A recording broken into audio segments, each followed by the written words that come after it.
if you are a UPSC CSC aspirant, then this video is going to be very important for you. देखिए, हमने UPSC education के अंदर कुछ innovation करे हैं। हमने लॉन्च करे हैं कुछ कोर्सेज जो कि स्टूडेंट सेंट्रिक कोर्सेज है।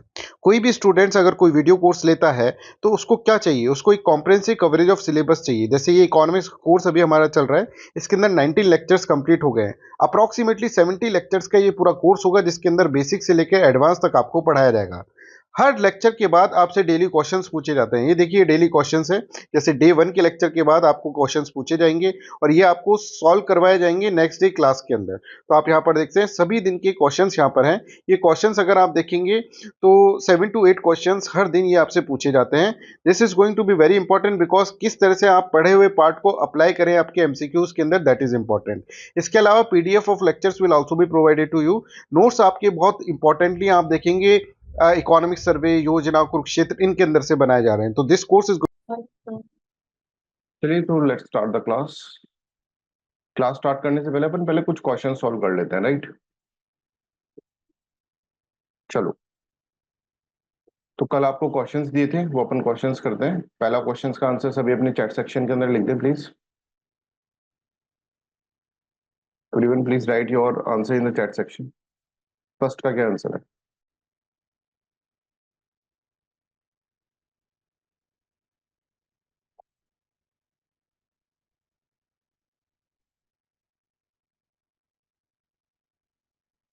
ठीक है, तो सबको पता है फर्स्ट का करेक्ट आंसर ए है, right. GDP deflator is the measure of price inflation. Deflation, inflation भी हो सकता है, डिफ्लेशन भी हो सकता है, right, with respect to specific base year. It is the ratio between the nominal GDP and the real GDP, that is also correct. ऐसा लिखा होता है real GDP and nominal GDP तो दिक्कत हो जाती है ना, ऐसा नहीं करना है। ऐसा उल्टा लिखा होता है तो इसका मतलब गलत होता है वो, right. Like CPI GDP deflator is based on the fixed basket of goods and services, no. ठीक है, so this is correct. 1 and 2 will be the correct. Second option, second answer, please.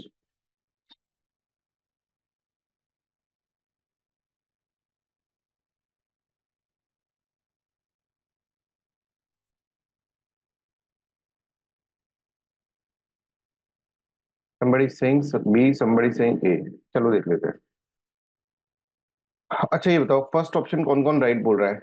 जल्दी से रेज योर हैंड, मतलब जल्दी से लिख दो chat के अंदर। Nominal GDP reflects the changes in the both prices, quantity of goods and services produce in economy. जल्दी से बताएं, सभी बच्चे जल्दी से बता दें। फर्स्ट ऑप्शन कौन? वाई फॉर यस और एन फॉर नो। पहला ऑप्शन करेक्ट है क्या?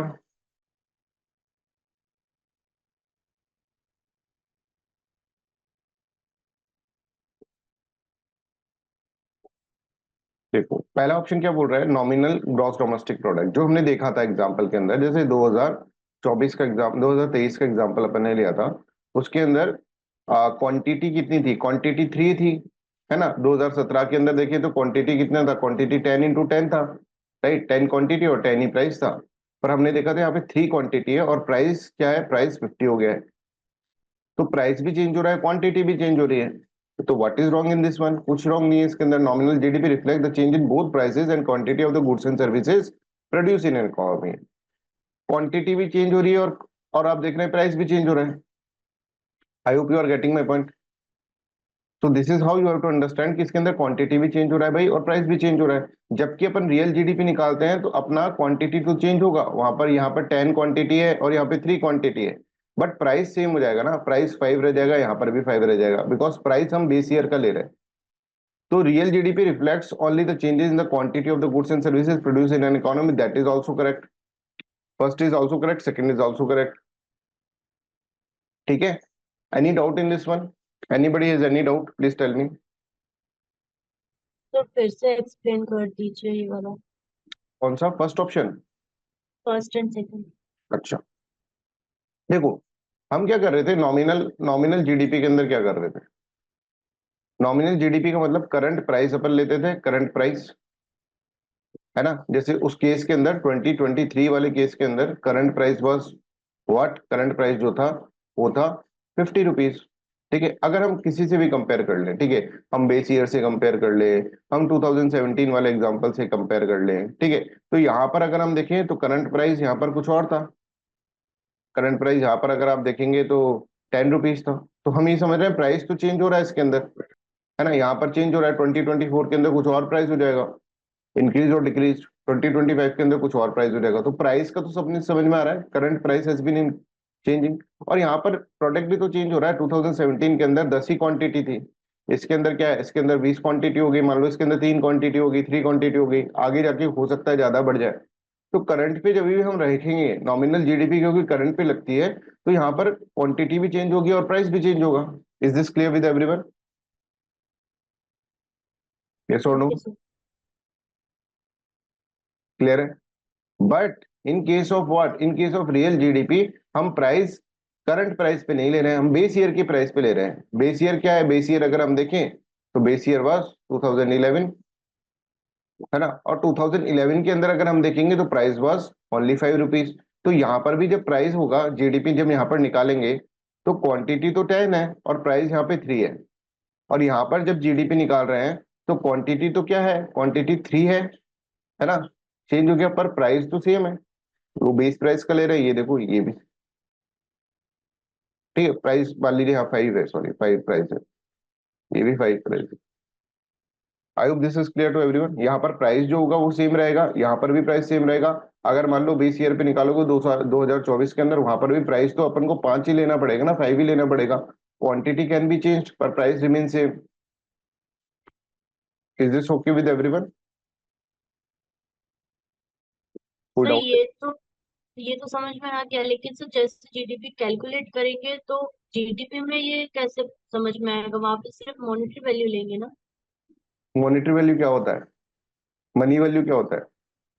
मनी वैल्यू में सिर्फ प्राइस होगा प्राइस कमोडिटी का। Multiply by commodity, yes. है ना। ओके तो यहाँ पे प्राइस और कमोडिटी तो कर रहे हैं अपन multiply, price sir. Multiply by quantity. 10 into 10 क्या कर रहे हैं ये देखो करंट प्राइस के अंदर क्या कर रहे हैं हम, 3 into 5 क्या कर रहे हैं, 3 मतलब क्वांटिटी, 5 मतलब प्राइस। 10 मतलब क्या है, क्वांटिटी, और 5 मतलब प्राइस। ठीक है ईशा? सर एक्चुअल में रियल जीडीपी में नहीं पता चल रहा है कि प्राइस चेंज हो रहा है या नहीं हो रहा है। उसीलिए तो हम बेस प्राइस के साथ कैलकुलेट हो रहे हैं ताकि वो इन्फ्लेशन भी इंक्लूड हो जाए। क्या बोल रहे हैं, एक बार वापस बोलें प्लीज। एक्चुअल में प्राइस डिफरेंस जो है ना वो तो रियल जीडीपी में पता नहीं चल रहा हमारे को as price compare to difference nominal GDP. उसके अंदर बोल रहा है क्वांटिटी चेंज हो रही है क्या, मतलब पहले क्वांटिटी 5 थी, अब क्वांटिटी चेंज हो रही है क्या, 10 हो रही है क्या क्वांटिटी, 20 हो रही है क्या क्वांटिटी, ऐसा ये पूछा जा रहा है। Change in quantity, change in quantity का मतलब क्या है, क्वांटिटी बढ़ रही है घट रही है, ऐसा है क्या? चेंज इन प्राइस का मतलब पहले प्राइस 10 रुपए था, अब प्राइस 50 रुपए हो गया है क्या, वो समझ में आ रहा है? तो दोनों में चेंज हो रहा है ना, प्राइस में भी चेंज हो रहा है। यहाँ पर देखो प्राइस के अंदर जैसे यहाँ पर 10 रुपए, 10 रुपए था पहले प्राइस, अब यहाँ पे प्राइस बढ़कर 50 रुपीज हो गया, तो चेंज हो गया ना प्राइस के अंदर। Isha okay sir. ठीक है ना, क्लियर है?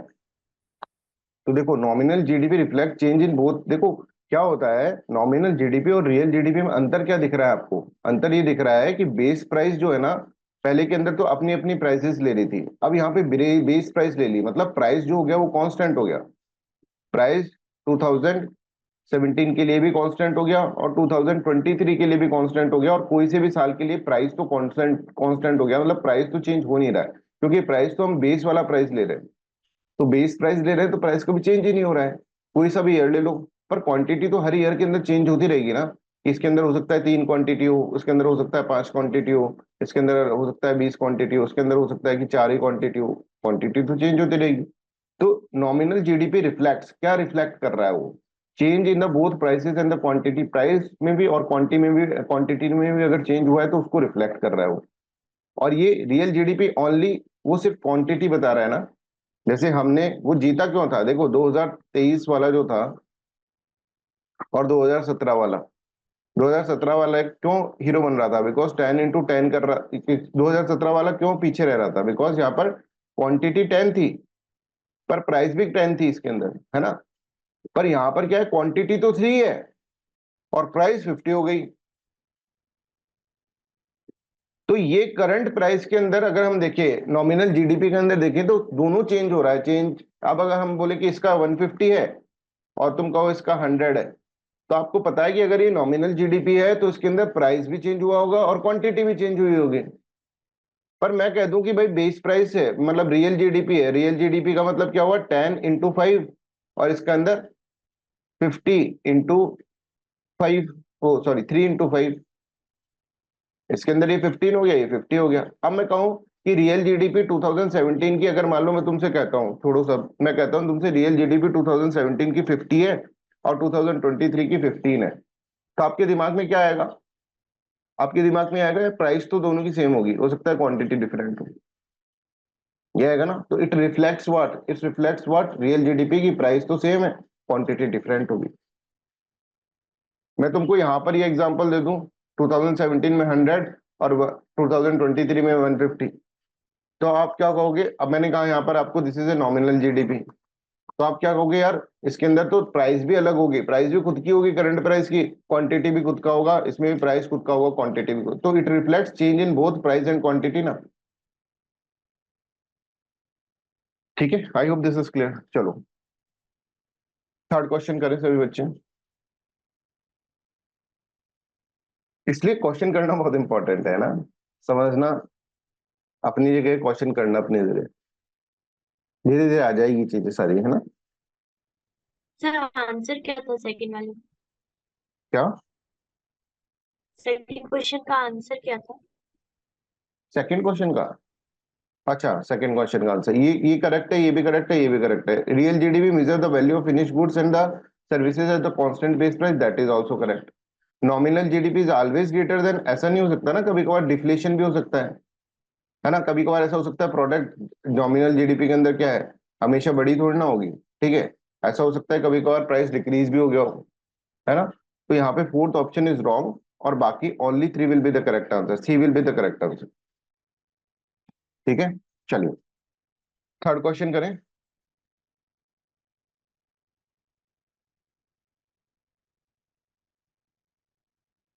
थर्ड क्वेश्चन, अच्छा आपने लिख दिया होगा आंसर को।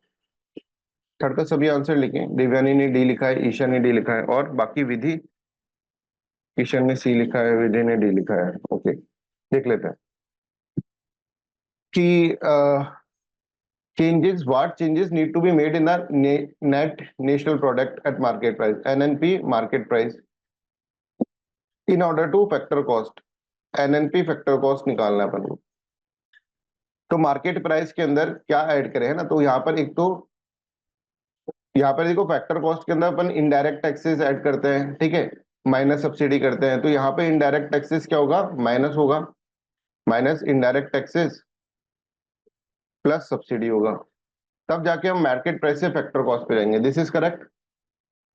अच्छा ये मैं बताना भूल गया था, जब इनडायरेक्ट टैक्सेस माइनस सब्सिडी होता है ना, इनडायरेक्ट टैक्सेस माइनस सब्सिडी, इसको नेट इनडायरेक्ट टैक्सेस बोलते हैं, क्योंकि नेट हो गया ना, इनडायरेक्ट टैक्सेस में से सब्सिडी आपने माइनस कर दिया, तो नेट इनडायरेक्ट टैक्सेस बोलते हैं।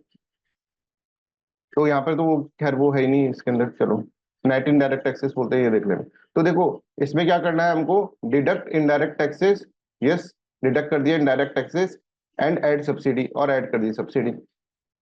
I hope this is clear. तो D will be the correct answer. Kishan एक बार देख लेना आप, D will be the correct answer. Add indirect taxes deduct subsidy तो फैक्टर कॉस्ट में करते हैं ना, यहाँ पे हमारे पास मार्केट प्राइस है, मार्केट प्राइस से हमको फैक्टर कॉस्ट पे जाना है, तो मार्केट प्राइस से फैक्टर कॉस्ट पे जाएंगे तो minus indirect taxes plus subsidy करेंगे। फैक्टर कॉस्ट से मार्केट प्राइस पे डालना होता तो plus indirect taxes minus subsidy करते हैं, राइट। चलो अभी फोर्थ क्वेश्चन करो सभी बच्चे। देखो इस तरह के क्वेश्चंस आते हैं फिर फॉर्मूलेस पे, that's why formula is very important. Fourth question बताओ क्या आंसर है इसका।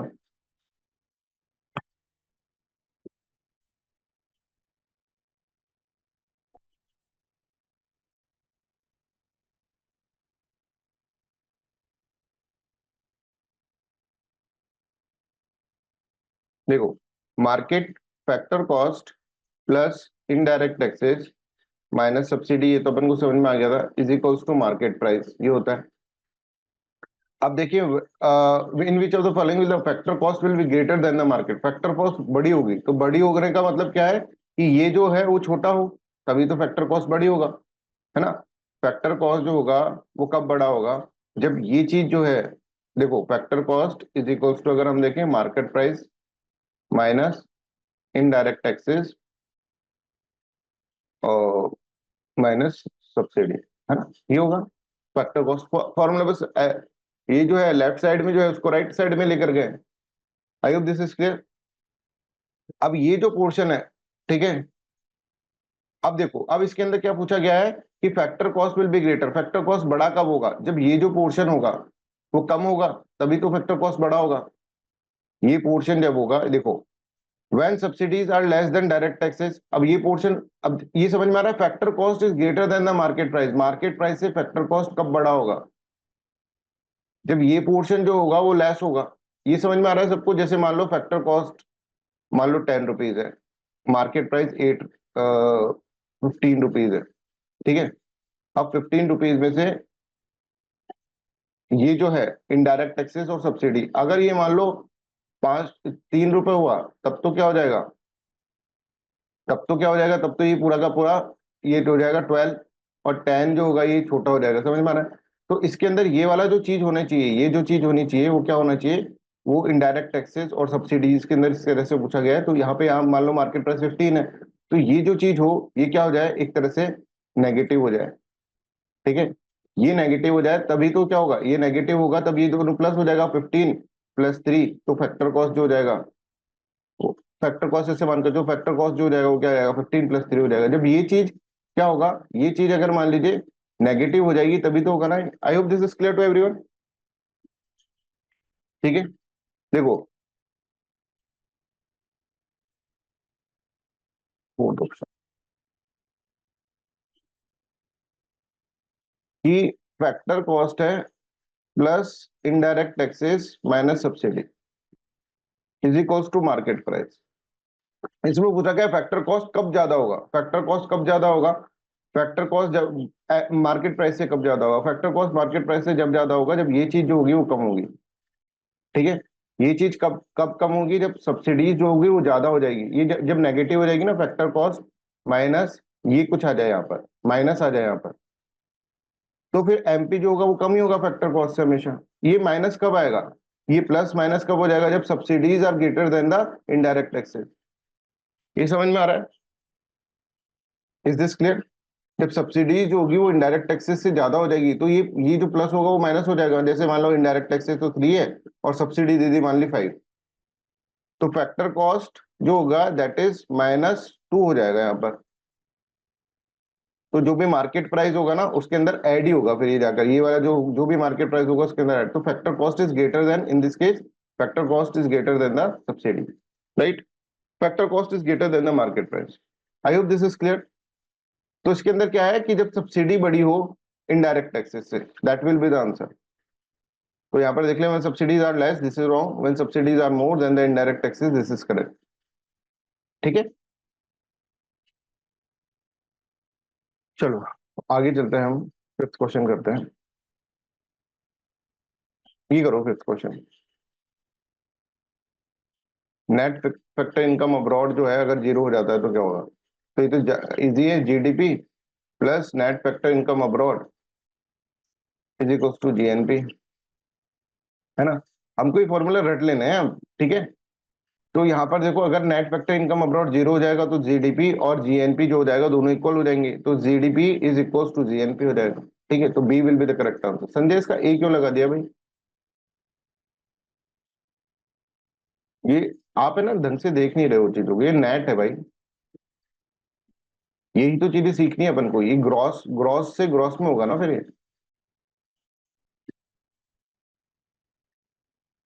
चलो नेक्स्ट क्वेश्चन करो। जीडीपी अगर मान ले किसी कंट्री की लेस है, जीएनपी ज्यादा है, तो इसका मतलब क्या है? हर तरह के क्वेश्चंस मैं आपको करा दूंगा।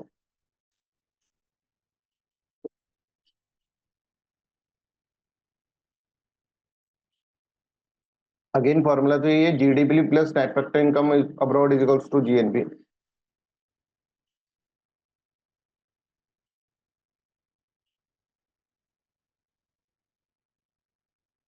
अब ये फैक्टर अगर बड़ा हो जाएगा,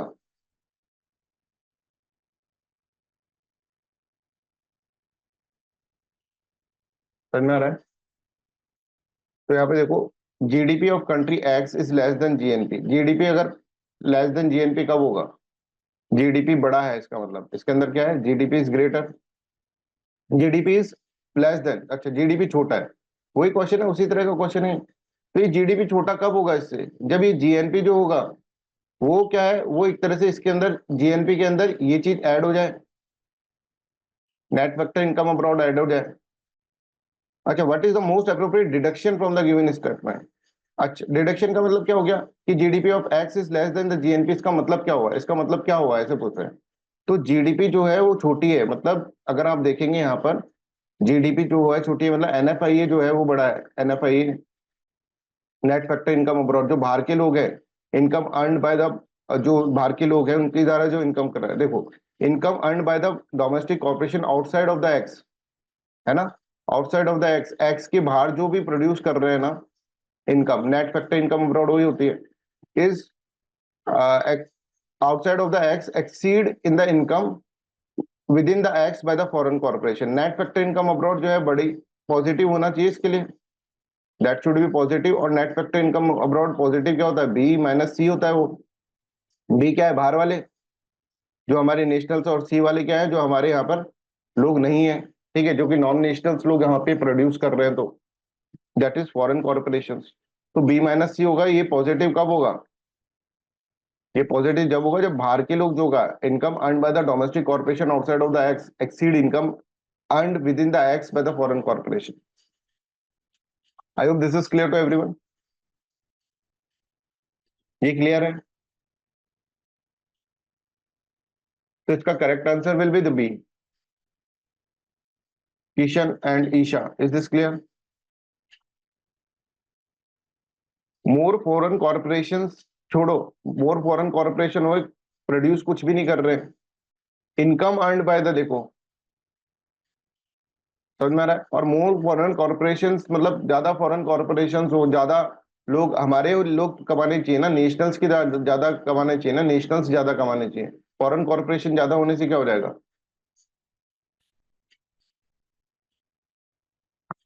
I hope this is clear. Isha को समझ में आ गया, ईशा ने सी लिखा है, किशन ने सी लिखा है।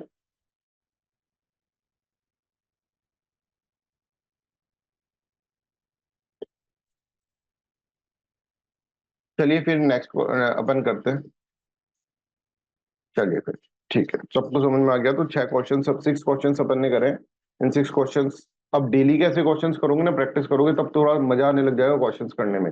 फिर तुम क्या करोगे, और सब्जेक्ट के भी क्वेश्चन ट्राई करोगे, यार पढ़ तो लिया, चलो क्वेश्चन करते हैं, ये होगा।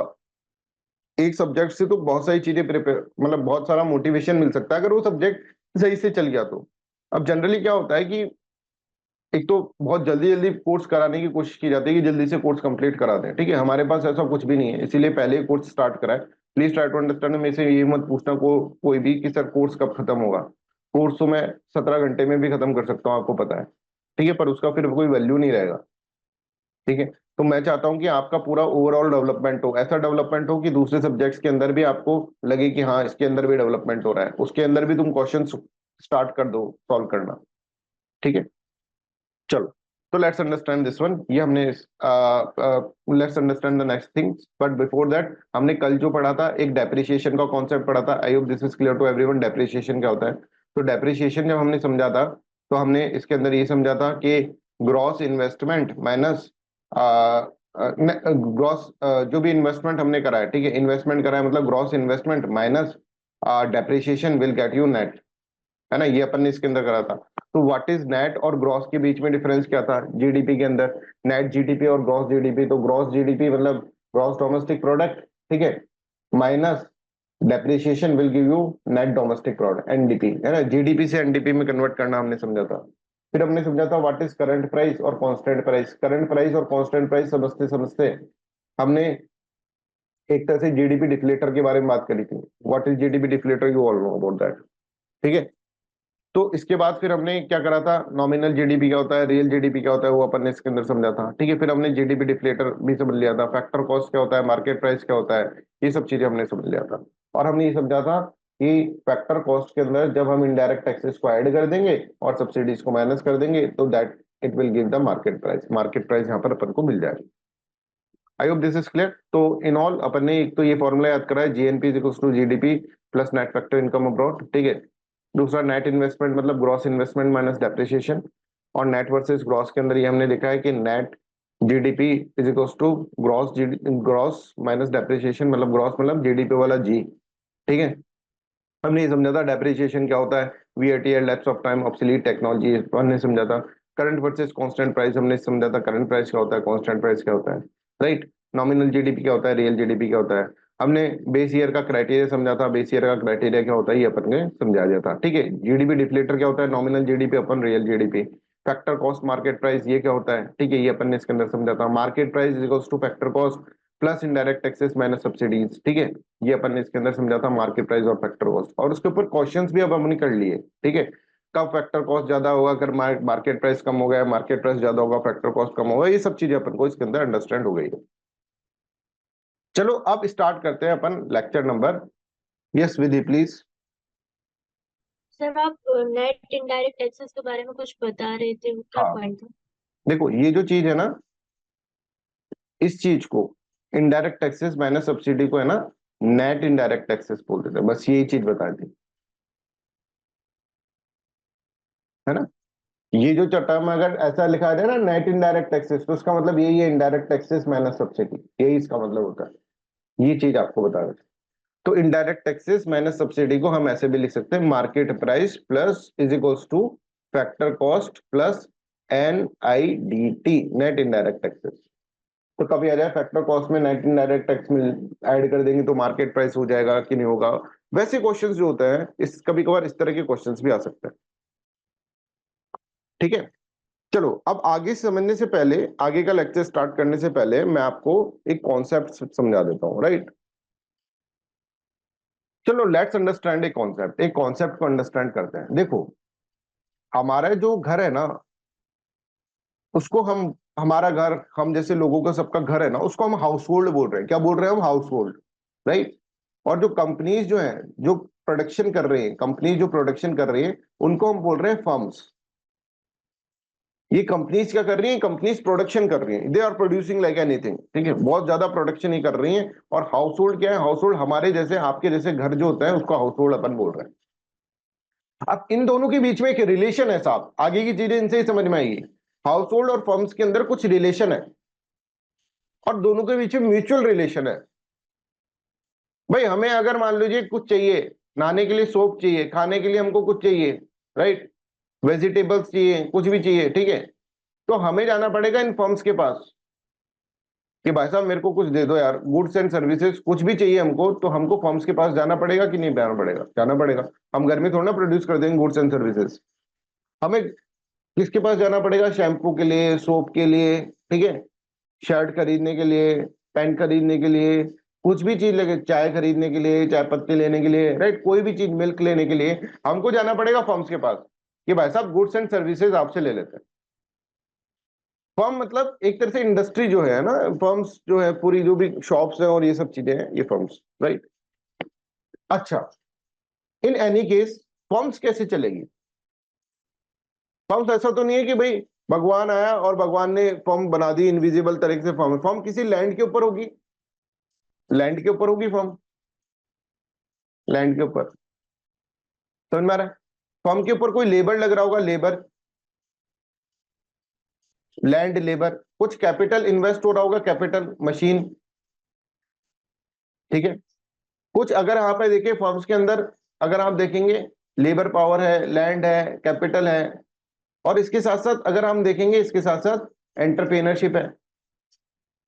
तो ये फर्म अलग समझो, इसका सीईओ वीओ वो हाउस होल्ड के अंदर ही आ गया सब, उसका घर है ना, सीईओ का भी घर होगा, है ना।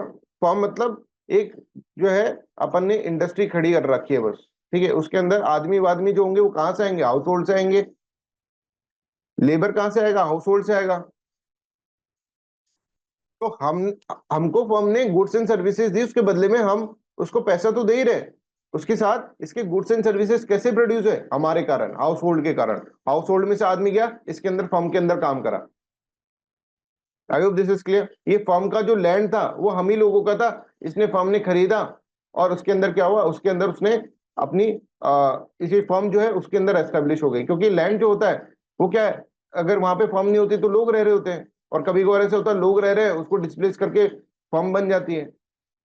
तो फर्म की लैंड कहां से आई? लोगों की तरफ से आई। लेबर कहां से आया? लोगों की तरफ से है। एंटरप्रेन्योरशिप कहां से आई? स्किल्स जो आई वो लोगों की तरफ से आई। I hope this is clear. जो फर्म के अंदर स्किल जो कर रहा है, जो एंटरप्रेनर बैठा है वो कौन है? वो भी तो घर का ही आदमी है ना, किसी का उसका भी घर ही होगा, हाउस होल्ड से आया है वो भी। तो लैंड, लेबर, है ना, एंटरप्रेन्योरशिप, ये सब चीजें जो फैक्टर्स ऑफ प्रोडक्शन है, फैक्टर ऑफ प्रोडक्शन है, वो कहां से आ रहा है? वो आ रहा है हाउस होल्ड से। तो मतलब फर्म जो चल रही है ना, बेसिकली फर्म जो चल रही है ना, वो किसके कारण चल रही है? हाउस होल्ड के कारण चल रही है, हाँ कि ना? बिल्कुल। समझ में आ रहा है? अगर फर्म हाउस होल्ड ने मना कर दिया, साहब मैं तो नहीं जा रहा काम पर, तो लेबर कहां से मिलेगा उनको? तो हाउस होल्ड्स ने मना कर दिया, ये लैंड हम तो नहीं दे रहे, हमारी लैंड, तो लैंड कहां से मिलेगी? हाउस होल्ड ने मना कर दिया, तो उसके अंदर एंटरप्रेनर कहां से जाएगा? एंटरप्रेनर का भी तो घर है, एंटरप्रेनर भी हाउस होल्ड के अंदर ही आ रहा है।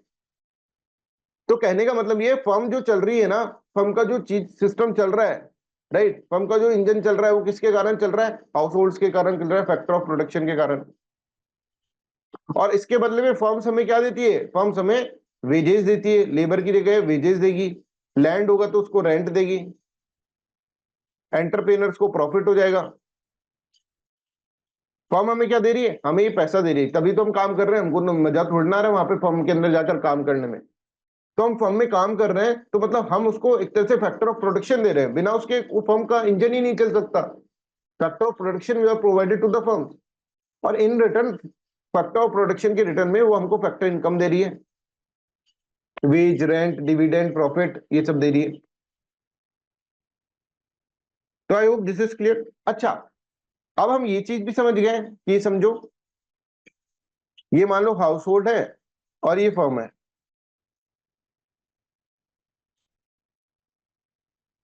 हम ये तो समझ गए ना बच्चों कि हाउस होल्ड के बिना फर्म नहीं चल सकती। हाउस होल्ड देगा इसको कि भाई तू ले ले हमारा लैंड, तू ले ले लेबर, और तू ले ले एंटरप्रेन्योरशिप, तब जाकर फर्म चल पाएगी, नहीं तो नहीं चल पाएगी।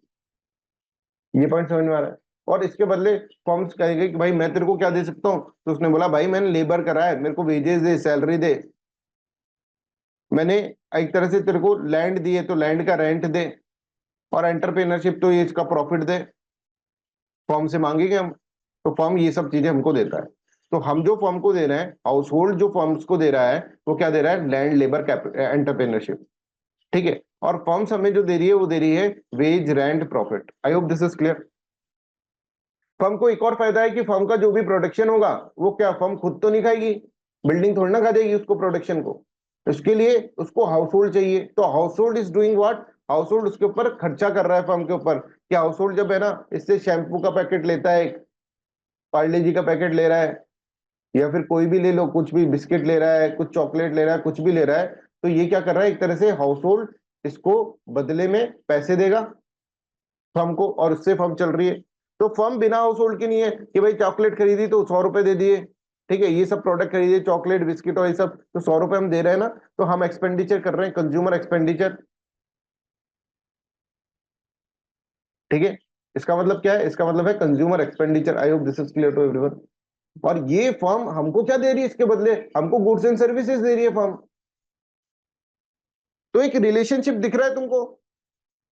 हम फर्म्स को कैसे चला रहे हैं? हम फर्म्स कैसे चला रहे हैं? हम अपना लैंड दे रहे हैं, हम अपना लेबर दे रहे हैं, हम अपना एंटरप्रेन्योरशिप दे रही है, ठीक है, हाउस होल्ड, और उसके कारण फर्म चल रहा है साहब। फर्म का इंजन उसके कारण चल रहा है।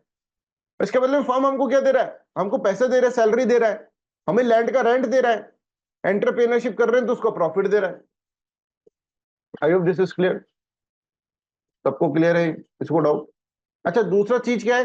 फर्म्स फिर क्या कर रहा है? हमारे लैंड, हमारे लेबर और हमारे एंटरप्रेन्योरशिप को यूज करके बहुत सारे प्रोडक्ट्स प्रोड्यूस कर दे रहा है। That is known as what? That is known as goods and services. और उस गुड्स एंड सर्विसेज को हम खरीद ले रहे हैं, और फर्म को इसके बदले में पैसे दे दे रहे हैं। कितना अच्छा लेन देन का रिलेशन चल रहा है। तो I hope this is clear to everyone. Household और फर्म के बीच में क्या रिलेशनशिप है, ये समझो। तो ये देखो, ये एनसीईआरटी के अंदर दे रखा है। ये देखो, हाउस होल्ड फर्म्स को क्या दे रहा है? Factor of production, land, labour, entrepreneurship. Firm इसके बदले में क्या दे रही है? वेजेस, रेंट, डिविडेंड, ठीक बात। अब देखो, फर्म जो है हाउस होल्ड को क्या दे रही है? Goods and services. उसके बदले में हाउस होल्ड दे रहा है, उसको पैसा दे रहा है, कंज्यूमर एक्सपेंडिचर कर रहा है। तो I hope this is clear to everyone. बिना कंज्यूमर एक्सपेंडिचर के क्या फर्म चल जाएगी, क्या नहीं चलेगी?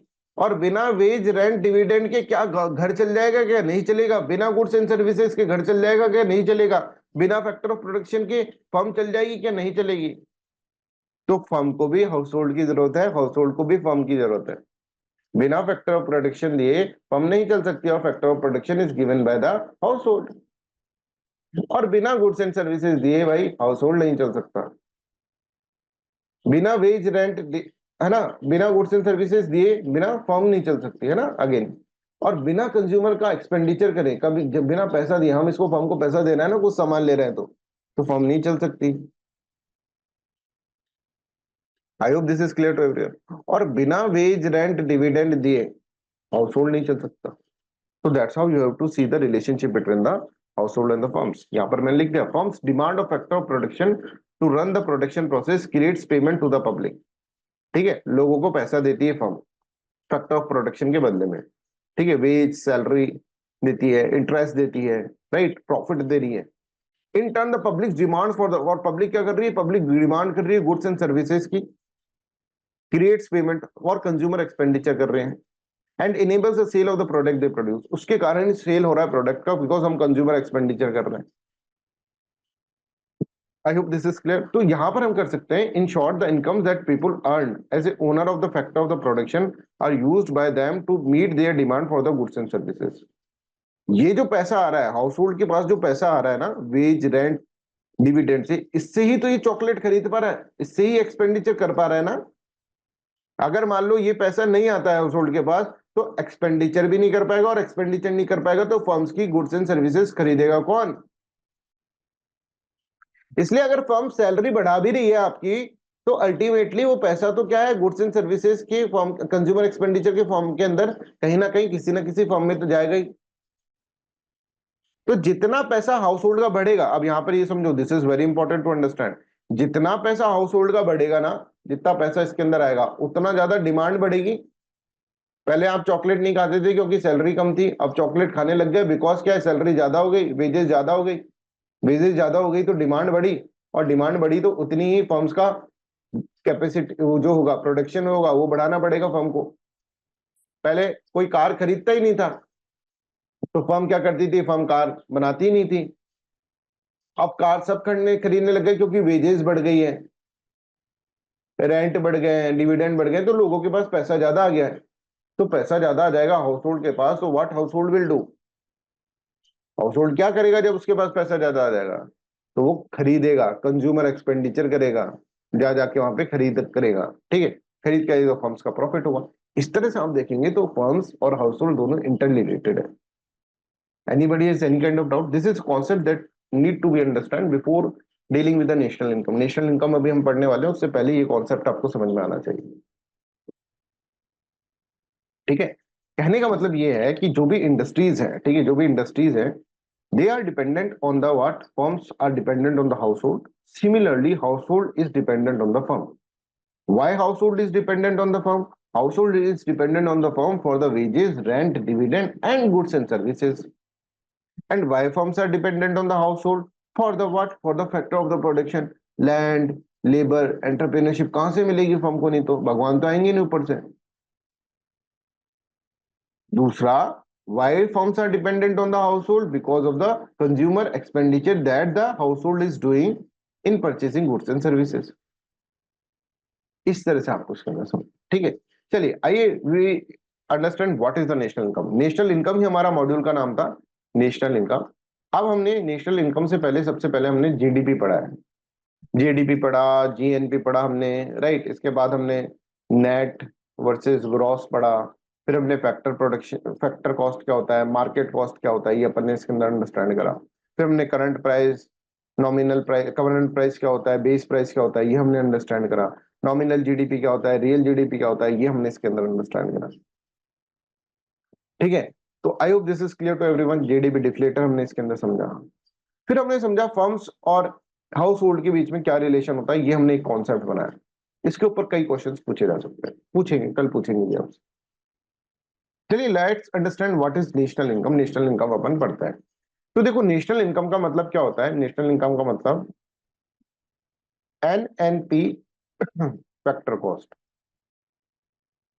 that is known as national income. NNP मतलब नेट डेप्रिसिएशन माइनस कर दिया यहाँ पर, है ना।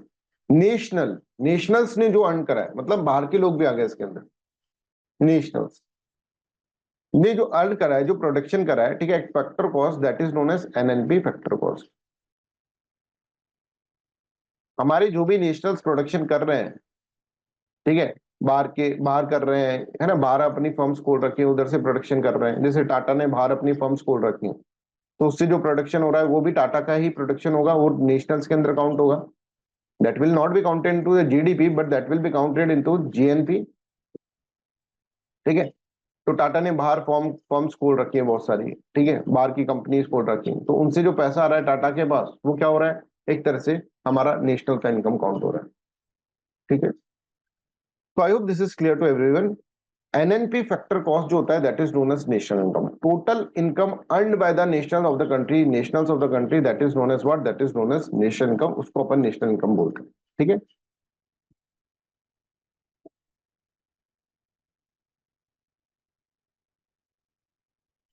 अभी कैलकुलेशन ऑफ जीडीपी करेंगे, डोंट वरी, है ना। Calculation of GDP separate topic, उसके अंदर 3 मेथड है, तीनों में अलग अलग चलता है ना। मार्केट प्राइस के ऊपर प्रोडक्शन मेथड है, ठीक है, इनकम मेथड है और एक्सपेंडिचर मेथड है, ठीक है। तो इनकम मेथड के अंदर जब हम करते हैं तो फैक्टर कॉस्ट के ऊपर कैलकुलेट करते हैं, एक्सपेंडिचर मेथड के ऊपर जब करते हैं तब हम मार्केट प्राइस पे करते हैं, इसी तरह से प्रोडक्शन पे भी मार्केट प्राइस पे करते हैं, राइट। डोंट वरी, अभी सब कुछ पढ़ाएंगे, right. I hope this is income method, sorry income method, हाँ, प्रोडक्शन को वैल्यू एडेड में सर बोलते हैं। I hope this is clear to everyone, यहाँ तक सबको क्लियर है। तो एनएनपी फैक्टर कॉस्ट जो है, that is known as national income. तो बोले what is your national income, तो NNP factor cost is the national income, ये थोड़ा सा आप याद कर लो।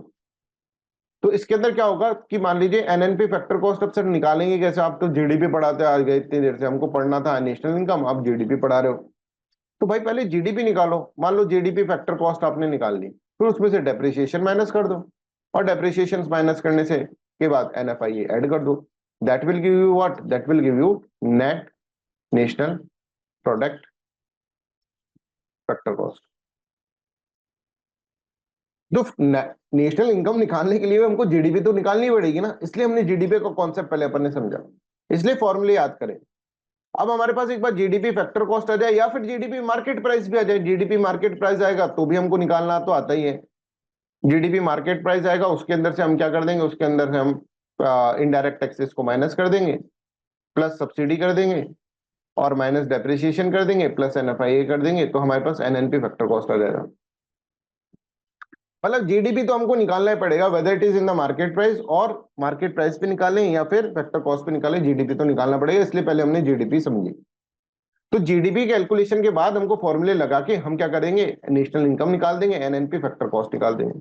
एनएनपी फैक्टर कॉस्ट डायरेक्टली तो कैसे ही निकालेंगे, उसके लिए भी money value of final goods and services produce in the domestic territory of a country, ये तो निकालना ही पड़ेगा, प्लस नेट फैक्टर इनकम बाहर के कितने प्रोड्यूस करें वो भी निकालना पड़ेगा, हमारे यहाँ पे कितने नेशनल्स प्रोड्यूस कर रहे हैं और कितने नॉन नेशनल्स प्रोड्यूस कर रहे हैं वो भी निकालना पड़ेगा, तभी जाके नेट फैक्टर इनकम अब्रॉड आएगा, बी माइनस सी।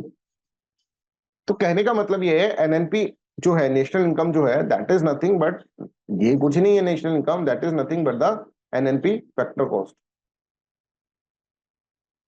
है ना। और इसको निकालने के लिए हमको जीडीपी पहले कैलकुलेट करनी पड़ेगी। I hope this is clear to everyone, यहाँ तक सबको क्लियर है। अब जैसे जीडीपी के अंदर कुछ चीजें नहीं होती थी, ठीक है, जीडीपी का अगर हमने देखा कि जीडीपी के अंदर जब हम कैलकुलेट करते थे तो फाइनल गुड्स एंड सर्विसेज ही देखते थे, final goods and services, we were not considering intermediate goods. तो while calculating national income also we will not consider intermediate good ना, हम intermediate good तो नहीं देखेंगे इसके अंदर। तो intermediate goods and services will not be counted in the what, in the national income. I hope this is clear. तो देखो there are certain items that are not included in the national income, वो क्या क्या items है वो मैं आपको बता रहा हूँ। सबसे पहला नेशनल इनकम के अंदर है कि जो आइटम नहीं होते नेशनल इनकम के अंदर, वो है intermediate good, that is very clear to you. वही एग्जांपल है, जैसे मार्कर का आपने पूरा ले लिया, फाइनल गुड ले लिया 10 रुपीज का, तो उसका इंक अलग से लें, प्लास्टिक बॉडी अलग से ले, तो फिर क्या हो जाएगा, कैलकुलेशन डबल हो जाएगी वो तो intermediate goods are not considered in the national, in calculating the national income, ठीक है, क्योंकि वो जीडीपी में जो नहीं है वही यहां पर भी नहीं होगा। दूसरा क्या है, हम देख रहे हैं जीडीपी का मतलब क्या होता है, money value of goods and services produce, goods and services produced. कुछ प्रोड्यूस होगा तभी तो हम बोलेंगे कि हाँ भाई इसको इंक्लूड करना चाहिए। कोई प्रोडक्शन ही नहीं हुआ तब फिर कैसे करेंगे? समझ में आ रहा है? जब कुछ प्रोडक्शन ही नहीं होता है तो फिर कुछ नहीं कर सकते। तो हमारे लोगों के, हम लोगों के पास है ना, कुछ पैसा ऐसा भी आ जाता है जो बिना किसी प्रोडक्शन का पैसा आया। कोई प्रोडक्शन नहीं हुआ, बस किसी ने, कोई आकर हमको दे गया। ठीक है, कैसा हो कि कुछ भी, और कोई एक्सपेक्टेशन भी नहीं कर रहा, वो कोई आ रहा है आपके पास और आपको 100 रुपए देके चल जा रहा है और बोल रहा है कि मैंने बोला कि भाई 100 रुपए क्यों दिए, तुमने कुछ प्रोडक्शन करना है क्या? नहीं नहीं, कोई प्रोडक्शन नहीं करना, हमको कोई एक्सपेक्टेशन नहीं है तुमसे, तुमसे कुछ नहीं हो पाएगा, रख लो 100 रुपए अपनी पॉकेट में और सो जाओ। ऐसा बहुत सारा पैसा आता है हमारे पास, इंडिविजुअल्स के पास बहुत सारा पैसा आता है, गवर्नमेंट के पास भी आता है। ये पैसा कहां से आता है ये समझो। ये जो पैसा होता है वो हमें क्या करती है, गवर्नमेंट देती है। जैसे मान लो, एक बहुत अच्छा एग्जांपल देता हूं। एक मान लो एक पर्सन है, इसके घर वाले सोच चुके हैं कि भाई ये कुछ नहीं कर सकता, है ना, ये खुद भी सोच चुका है कि ये कुछ नहीं कर सकता, गवर्नमेंट तो बिल्कुल सोच चुकी है इससे तो कुछ हो नहीं सकता। ठीक है, और ये खुद भी नहीं करना चाहता है, ये अनएम्प्लॉयड है। अब भारत के अंदर अनएम्प्लॉयमेंट बहुत ज्यादा हो गया मान लो, अब ये कैसे रहेगा? ये तो बहुत दुखी रह रहा है, ये अपना इलाज भी नहीं करा पा रहा, खुद तो नहीं पढ़ा, बच्चों को भी नहीं पढ़ा पा रहा, समझ में आ रहा है? और कुछ कुछ काम तो करता नहीं है। ठीक है, बट ये है कि हाँ, ये कह रहा है कि ठीक है यार मैं आगे चल के काम करूंगा, कभी मान लो पढ़ाई कर रहा है ये। ठीक है, I hope this is clear to everyone. तो गवर्नमेंट ऐसे लोगों को जो कि अनएम्प्लॉयड है कंट्री के अंदर, कहीं वो मर नहीं जाए, ठीक है, कहीं उनका मेडिकल ट्रीटमेंट होता रहे भाई, कहीं वो कुछ पढ़ाई वढ़ाई कर रहे हैं तो उनको सपोर्ट मिलता रहे, अभी अनएम्प्लॉयड है बाद में हो सकता है एम्प्लॉयड हो जाए। इन सब चीजों के लिए गवर्नमेंट क्या कर रहे हैं, गवर्नमेंट इनको कुछ अलाउंस देती है, अलाउंस देती है, that is known as unemployment allowance. Government is not expecting anything from them कि भाई तुम कुछ कर दोगे, प्रोडक्शन कर दोगे, नहीं, इससे कोई प्रोडक्शन हो भी नहीं रहा अलाउंस से। ठीक है, government without any expectation households को ही देती है, that is known as what, that is known as transfer payments. Transfer payments,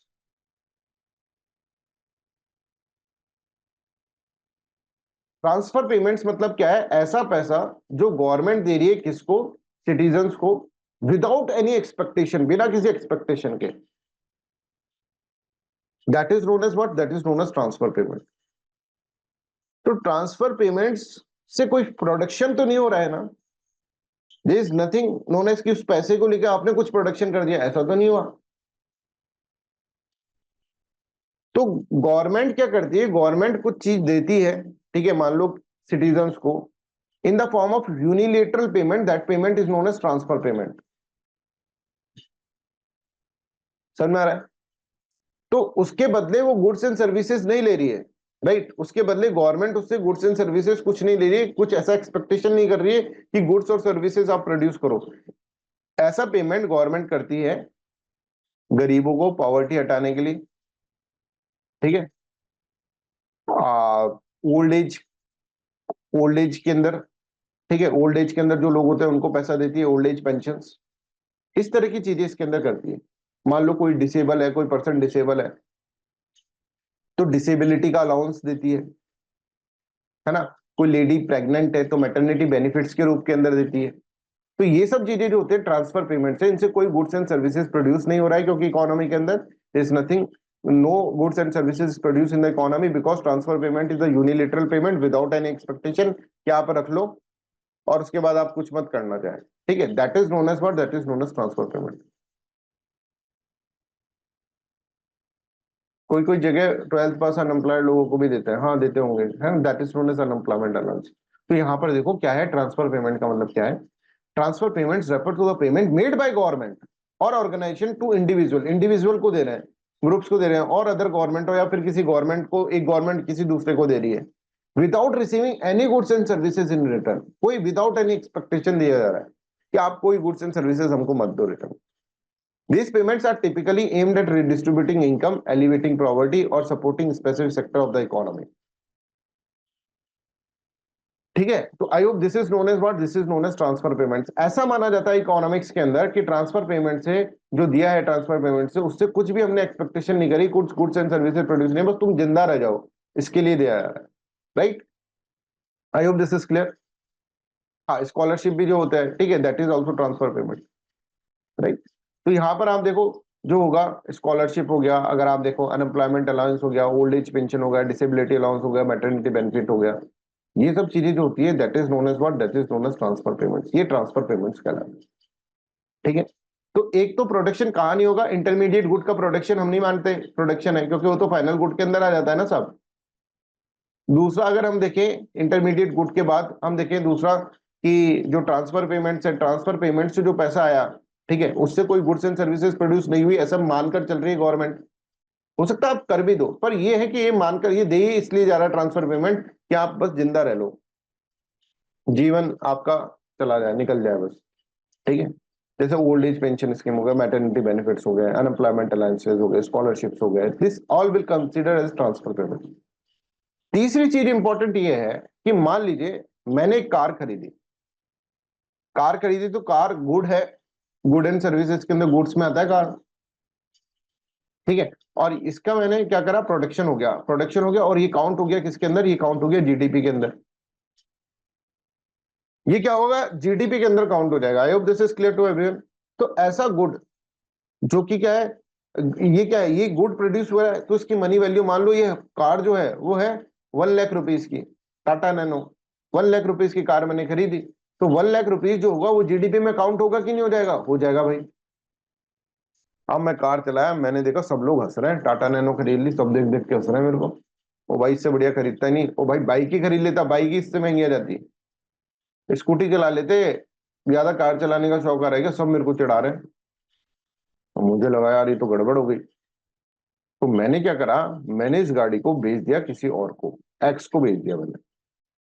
अब एक्स ने गाड़ी खरीद ली, तो हमारा 70,000 रुपए में। तो यहां पर बताओ कोई नया गुड सर्विस प्रोड्यूस हुआ क्या, कोई नया गुड प्रोड्यूस हुआ यहां पर, कोई नया गुड प्रोड्यूस हुआ नहीं हुआ। तो मैं इसको थोड़ा ना, सेकेंड हैंड गुड को मैं थोड़ा ना काउंट करूंगा in the calculation of GDP और नेशनल इनकम। भाई यहाँ पे तो money value of final goods and services, तो गुड्स एंड सर्विसेज तो प्रोड्यूस ही नहीं हुए इसमें। एक बार हुआ था तब मैंने काउंट कर लिया था जीडीपी के अंदर, देखो 1 लाख रुपए डाल लिया था। पर जब मैंने इसको बेचा 70,000 रुपीज में, तो वापस थोड़ी ना लिखूंगा कि जीडीपी हमारी 70,000 रुपीज, कोई गुड्स एंड सर्विसेज तो प्रोड्यूस हो, यहाँ तो कुछ नहीं हुआ। मैंने एक कोट सिलवाया शादी के टाइम पर, शेरवानी, शेरवानी सिलवाई मैंने, राइट, शेरवानी के अंदर कपड़ा लगा, ये सब लगा, तो मान लो 5,000 रुपए की शेरवानी थी। अब शेरवानी एक बार शादी में ही पहनते हैं बस, और उसमें भी इंसान जितना, मतलब चलो शादी में पहनते हैं एक बार, उसके बाद थोड़ा ना कि भाई क्लास लेने जा रहे हैं आप शेरवानी पहन के जा रहे हो, ऐसा तो नहीं होगा। फिर आपने क्या करा, उस शेरवानी को किसी दूसरे को दे दी कि भाई तेरी शादी है तू रख ले। तो जब आपने स्टार्टिंग में 5,000 रुपए की खरीदी तो that will be counted in the GDP, but दूसरी बार किसी ने आपसे 4,000 की खरीद ली तो that will not be counted in the GDP, कि जीडीपी 9,000 रुपए हो गई, क्योंकि प्रोड्यूस तो एक ही बार हुआ है। तो जब भी सेकेंड हैंड गुड्स को सेल करते हैं, हम सेल आउट करते हैं, सेकेंड हैंड गुड को सेल आउट करते हैं, then it will not be counted in the what, it will not be counted in the GDP, it will not be counted in the national income. I hope this is clear to everyone. तो देखो second hand sales, the sale of the used goods used as a car or second hand clothing is not included in the national income as they do not represent newly produced goods, क्योंकि वो नया good नहीं है ना, नया good produce नहीं हुआ कोई भी, वो तो पुराना ही गुड था। तो सेकंड हैंड सेल्स जो होती है वो कुछ भी वो काउंट नहीं होती किसके अंदर, वो काउंट नहीं होगी, आप देखेंगे किसके अंदर, जीडीपी या फिर नेशनल इनकम के अंदर, ठीक है। तीसरी चीज, अच्छा ये समझो, मान लो एक कार मैंने खरीदी, ठीक है ना। अब कार बेचने वाला मेरे को नहीं मिल रहा, तो एक है car-dekho.com, car-dekho.com, ठीक है। इसने कहा कि आप अपनी कार मेरे को दे दो, मैं आपकी कार बिकवा दूंगा, 70,000 रुपीज के अंदर बिकवा दूंगा, डोंट वरी। मैंने कहा यार भाई एक बार बता तेरे को क्या फायदा हुआ उसमें, बोले मेरे को तुम 5,000 रुपए दे देना। तो ये 5,000 मतलब ये सर्विस चार्ज है, ये सर्विस प्रोड्यूस हो गई, तो ये 5,000 विल बी कैलकुलेटेड, 5,000 रुपए कैलकुलेट करा जाएगा जीडीपी के अंदर। तो जब भी मीडिएटर, ये क्योंकि एक ऑर्गेनाइज्ड फर्म है, ठीक है, इसका कैलकुलेशन कर रही है इकोनॉमी के अंदर मिनिस्ट्री ऑफ स्टैटिस्टिक, इसका कैलकुलेशन कर रही है बिकॉज ऑर्गेनाइज्ड फर्म है कार देखो। तो ये जब 5,000 रुपए ले रहा है तो that will be considered as a service, इसने एक सर्विस करी है, समझ में आ रहा है? तो that will be counted in the service. ऐसा मत समझना कि ये जो है रेंट देने वाला जो है, अगर बीच में कोई मीडिएटर है उसको पैसा मिल रहा है, अगर वो अकाउंटेबल है, अकाउंटिंग हो रही है उसकी, तो दैट विल बी कंसिडर्ड। आपने अपने दोस्त को बोला यार मेरी कार बिकवा दे, बोले दोस्त बोले यार 5,000 रुपए तो लूंगा, अब दोस्त का थोड़ी ना, गवर्नमेंट को थोड़ा ना पता चला ये इस तरह का ट्रांजेक्शन हुआ, तो that will not be considered. I hope this is clear to everyone, यहां तक आपको समझ में आ रहा है? ठीक है, इसके बाद और चीज देखते हैं, सेकेंड हैंड गुड्स समझ में आ गया आपको, सेकेंड हैंड सेल्स। फिर इलीगल एक्टिविटीज वाला देख लेते हैं। देखो एक तो हमारी है ना इकोनॉमी ऐसी चल रही है जो हमको दिख रही है कि बैंक में पैसा जमा कराया, बैंक में से पैसा निकाला और ये प्रोडक्ट खरीद लिया, और ये प्रोडक्ट खरीद के हमने ये बेच दिया, राइट, ये अपनी इकोनॉमी दिख गई। एक तो एक भाई एक बैंक के अंदर पैसा गया ही नहीं, एक मेरे पास ब्लैक मनी है, ब्लैक मनी करप्शन करके कमाया गया ब्लैक मनी है, ठीक है। तो ब्लैक मनी जब मेरे पास है तो ब्लैक मनी का या फिर कोई इलिसिट ट्रेड हो रहा है, कोई बाहर से मैंने गुड्स बन रहा है कहीं से और वो अंदर ही अंदर मार्केट के अंदर घूम रहा है, इकोनॉमी में दिख ही नहीं रहा वो, ब्लैक मार्केट जिसको अपन बोलते हैं। तो ब्लैक मनी, ब्लैक मार्केटिंग, इनके अंदर जो भी पैसा इधर उधर हो रहा है या फिर इनके अंदर जो भी गुड्स प्रोड्यूस हो रहा है जो कि गवर्नमेंट की नजरों में नहीं आ रहा, तो वो जीडीपी में काउंट नहीं हो पाएगा। I hope this is clear to everyone. तो ऐसा नहीं है कि कोई आके प्रोड्यूस कर रहा है हमारे यहाँ पे, अभी हमारे देश के अंदर बहुत सारे ऐसा प्रोडक्शन होगा जो गवर्नमेंट को पता ही नहीं होगा, देसी दारू बन रही है आराम से, इलीगल मार्केट के अंदर बिक रही है, ठीक है। फिर जब लोग मर जाते हैं तो पता चलता है अरे भाई कौन कौन बना रहा है, फिर पता चलता है अरे यहाँ पर भी प्रोडक्शन हो रहा है, अरे भाई इसको भी जीडीपी में काउंट करना चाहिए था, ये भी प्रोडक्शन तो है ही। तो इलीगल एक्टिविटीज होती है that is not considered in the national income. Obviously illegal activities कैसे करोगे, income generated from the illegal activities such as black market sales, illicit trade is not included in the national income as these activities are not accounted नहीं होते for in the official economic record। कहां से कर लोगे? कुछ ऐसे काम होते हैं जो कर तो जा रहा है, जो सर्विस हो तो रही है, सर्विस करा जा रहा है वो, but that is not paid service, कोई पेड सर्विस नहीं है। हाँ डार्क डार्क वेबसाइट पे, डार्क इंटरनेट जो होता है ना, उसके ऊपर जो होता है वो सब, उसके अंदर जो भी चीजें हो रही है वो सब बिक रहा है, सामान खरीदा जा रहा है, वो सब कंसिडर करा जा रहा है किसके अंदर, वो जीडीपी के अंदर काउंट नहीं होता है। ठीक है, I hope this is clear. एक ऐसी चीज, मान लो कोई काम तो कर रहा है, ऐसा एक इंसान बताओ जो धरती पे काम तो करता है पर उसको पैसे नहीं मिलते हैं, बताओ। मम्मी। है ना, अपन हमारी मदर, माँ, अगर वो हाउस वाइफ है तो काम तो कर रही है, और हाउस वाइफ भी नहीं है, अगर कहीं बाहर काम कर रही है तो यहाँ पे घर में भी तो काम कर रही होगी। ऐसे हमारी मम्मी है, सुबह उठती है 5 बजे, शाम को सोती है 11 बजे, और कंटिन्यूअसली काम करते रहती है। हम तो दिन में सो भी जाते हैं, वो तो दिन में सोती भी नहीं है। उनके पास काम नहीं होता तो वो काम निकाल लेती है कहीं से, ये टैलेंट होता है उनके पास। काम नहीं है तो अब क्या करें, काम निकाल लिया, क्योंकि वो घर को अपना समझ रही है। तो ये जो होता है, जो हाउस होल्ड काम कर रही है, इसका वैसे तो सर्विस ही है ये, कितना सर्विस, अगर इसका मम्मी पैसा लेने लग गया भाई एक दिन का मैं लूंगी, तो एक दिन का बहुत पैसा लेगी, एक तो मन से काम कर रही है। अगर मान लो मम्मी काम पैसा मांग ले कि मुझे पैसा चाहिए, एक तो देखो मैं सुबह उठ के सबसे पहले पानी वानी भरती हूँ, ठीक है, मोटर वोटर तुम तो सोते रहते हो, फिर इसके बाद खाना बनाती हूँ, ये करती हूँ, वो पूरा काम गिना दे, बोले एक एक काम के ऐसे ऐसे रुपए, तो भाई बहुत पैसा खर्च हो जाएगा, फिर बहुत पैसा हमें देना पड़ जाएगा। पर मार्केट के अंदर अगर हम देखें तो इस वैल्यू जो है, वैल्यू ऑफ वर्क का, ये जो हाउस होल्ड वर्क है इसका वैल्यू का, इसका कोई वैल्यू नहीं है।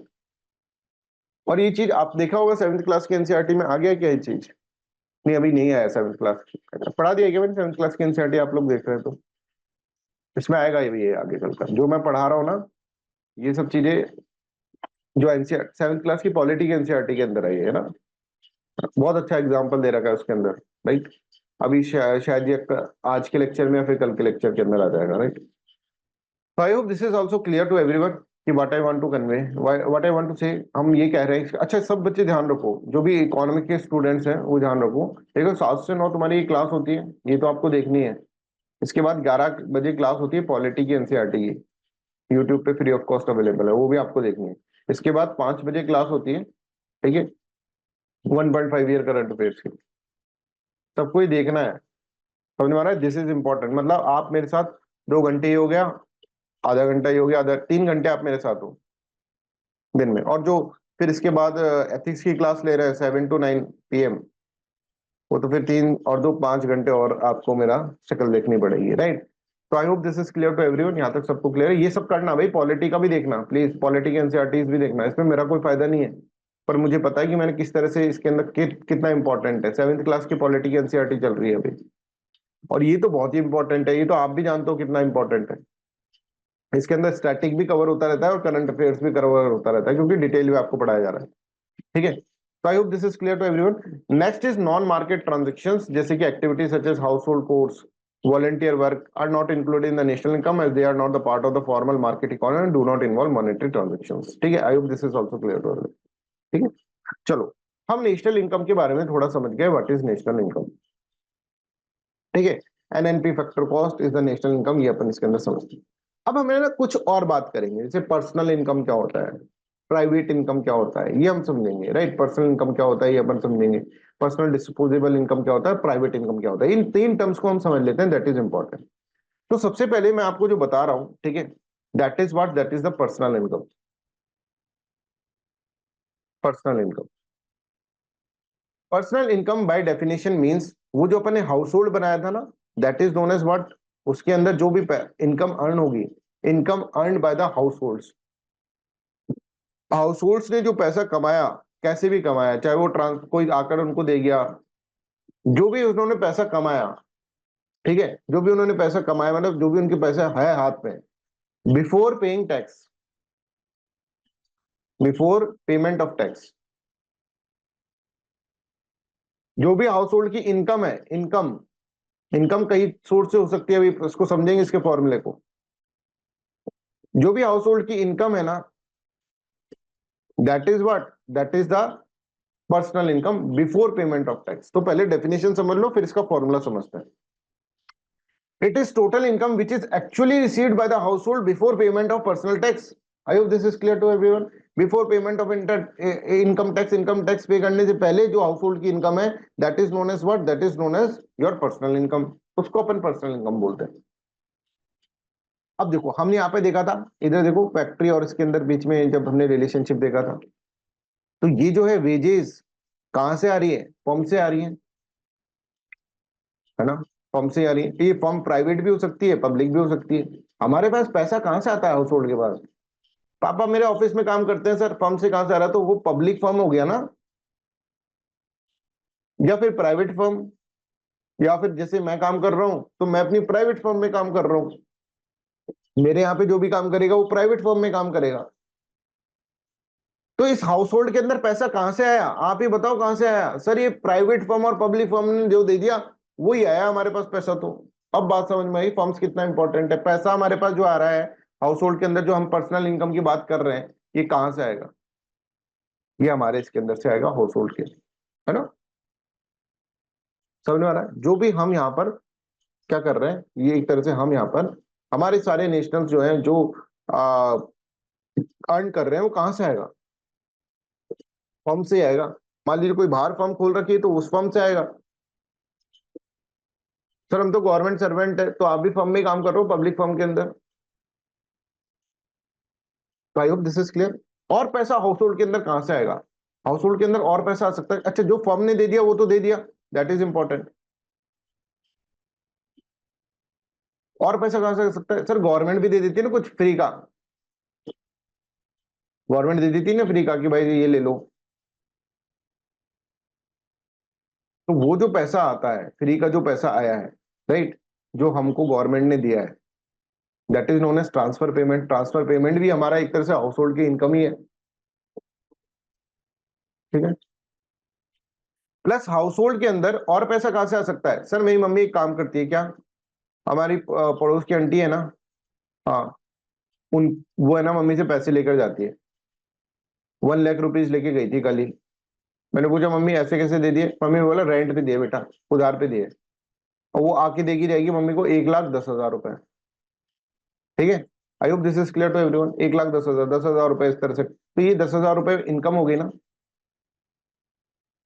ठीक है, तो एक हाउस होल्ड ऐसे देखते हैं अपन, एक हाउस होल्ड जो लोन का काम कर रहा है, ठीक है, वो क्या कर रहा है, 1 लाख रुपए दे रहा है और उससे 1,10,000 रुपए आ रहे हैं, 1,10,000 रुपए। तो 10,000 रुपए जो है ना, 10,000 रुपीज, ठीक है, तो 10,000 रुपीज जो है ना, that will be the what, that will be the income of the house hold. But इस हाउस होल्ड के ऊपर लोन भी चल रहा है, लोन चल रहा है, और लोन का रेंट जो देना पड़ता है इनको, है ना, इंटरेस्ट जो देना पड़ता है, इंटरेस्ट, ठीक है, लोन का इंटरेस्ट जो देना पड़ता है वो देना पड़ता है इनको 15,000। तो ये 10,000 आ तो रहे हैं, पर 15,000 जा भी रहे हैं,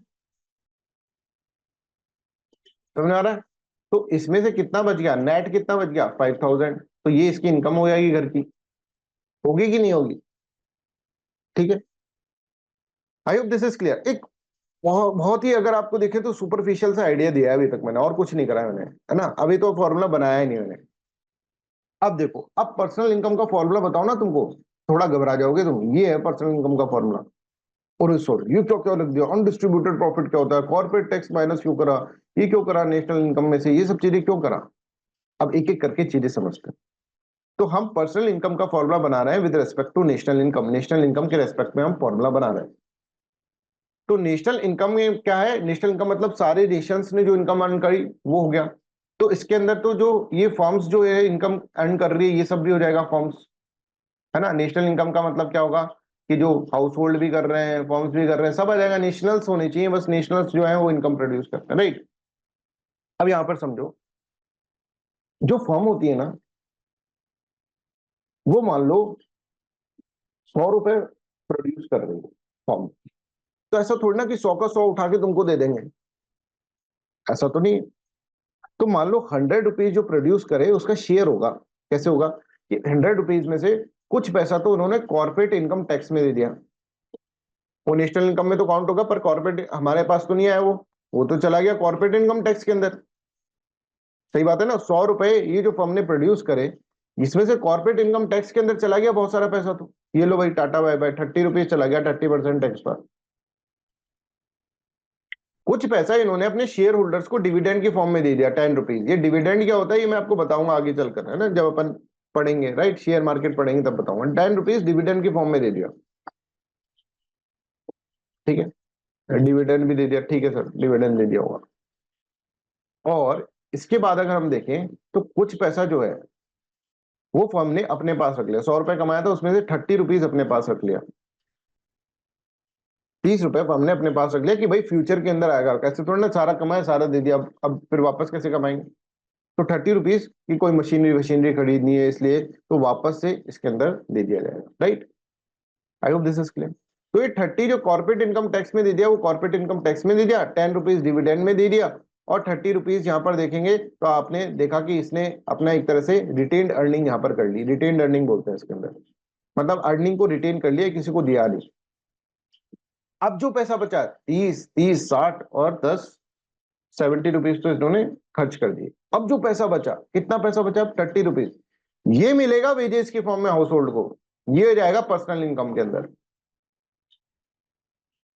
तो I hope this is clear to everyone. Personal income के अंदर ये चीज तो नहीं होगी, corporate income tax.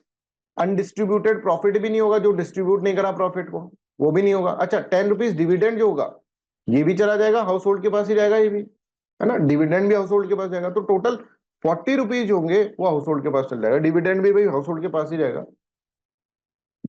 Retain earning क्या है, अनडिस्ट्रीब्यूटेड प्रॉफिट है जो कंपनी ने अपने पास रख लिया।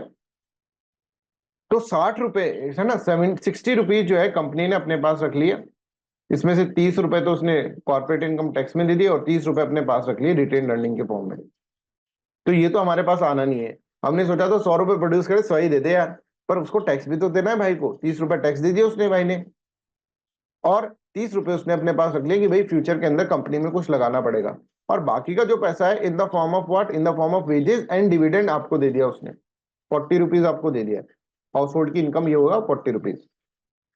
तो नेशनल इनकम में से हमको क्या माइनस करना पड़ेगा? नेशनल इनकम में से कॉर्पोरेट इनकम टैक्स माइनस कर दे, क्योंकि नेशनल इनकम में तो था 100 रुपए का 100 रुपए ये था, पर ये 100 का 100 हमारे पास तो नहीं आ रहा है, तो यहाँ पे कॉर्पोरेट इनकम टैक्स हम माइनस कर दें, प्लस यहाँ पे अनडिस्ट्रीब्यूटेड प्रॉफिट माइनस कर दे, अनडिस्ट्रीब्यूटेड प्रॉफिट हमने माइनस कर दिया, तो बाकी का जो 40 रुपए बचा हमारे पास आ गया। हाँ भाई ठीक है, तो नेशनल इनकम में से हम corporate income tax minus undistributed profit कर देंगे, तो बाकी का जो पैसा होगा वो हमारे पास आ जाएगा। पर इसके अलावा हमको और भी पैसा मिल रहा है, जो हम है ना, और भी पैसा हमको मिल रहा है। कहां से मिल रहा है? ट्रांसफर पेमेंट्स में। वो नेशनल इनकम में ऐड नहीं था, ट्रांसफर पेमेंट्स ऐड करना होगा। प्लस वो जो हमने 5,000 रुपए दिए थे बाहर, याद करो, लोन के 10,000 इधर से आए थे, 5,000 15,000 उधर जा रहे थे, तो हमने 5,000 रुपए दे दिए थे, उसको माइनस करने पड़ेंगे। Minus net interest payments made by house hold. Net interest payment मतलब 15,000 माइनस 10,000, समझ में आ रहा है? Net interest payment made bye the house hold. ये तो रहा नहीं अपने पास 5,000 रुपए, अपने पास जो ट्रांसफर पेमेंट आया और जो कंपनी ने दिया उसके अंदर से बाकी का जो पैसा था वो हमने क्या करा, और हम जो हमको लोन चुकाता था वो सारा लोन दे दिया, और कोई लोन हमारे पास आ रहा था वो रख लिया, उसका नेट करके net interest payment made by household. I hope this is clear to everyone. This is the formula यार, ये फॉर्मूला है पर्सनल इनकम का। दिखाओ, ये देखो, national income minus undistributed profit, कौन सा? वो 30 रुपीज का अनडिस्ट्रीब्यूटेड प्रॉफिट, 30 रुपीज का corporate income tax, net interest payment made bye the house hold plus transfer payments, that is what, that is your personal income. खत्म काम, रटना कुछ भी नहीं है। आप सोचकर देखो कंपनी हमको कितना पैसा देगी, आंख बंद करो, सोचो भाई आधा पैसा तो उसने कॉर्पोरेट इनकम टैक्स में दे दिया होगा, कुछ पैसा उसने अपने पास रख लिया होगा, बाकी का पैसा सारा हमको देगी इन द फॉर्म ऑफ डिविडेंड और सैलरी। तो कॉर्पोरेट इनकम टैक्स का पैसा हटा दो, अनडिस्ट्रीब्यूटेड प्रॉफिट हटा दो, फिर और हमको कौन पैसा देगा?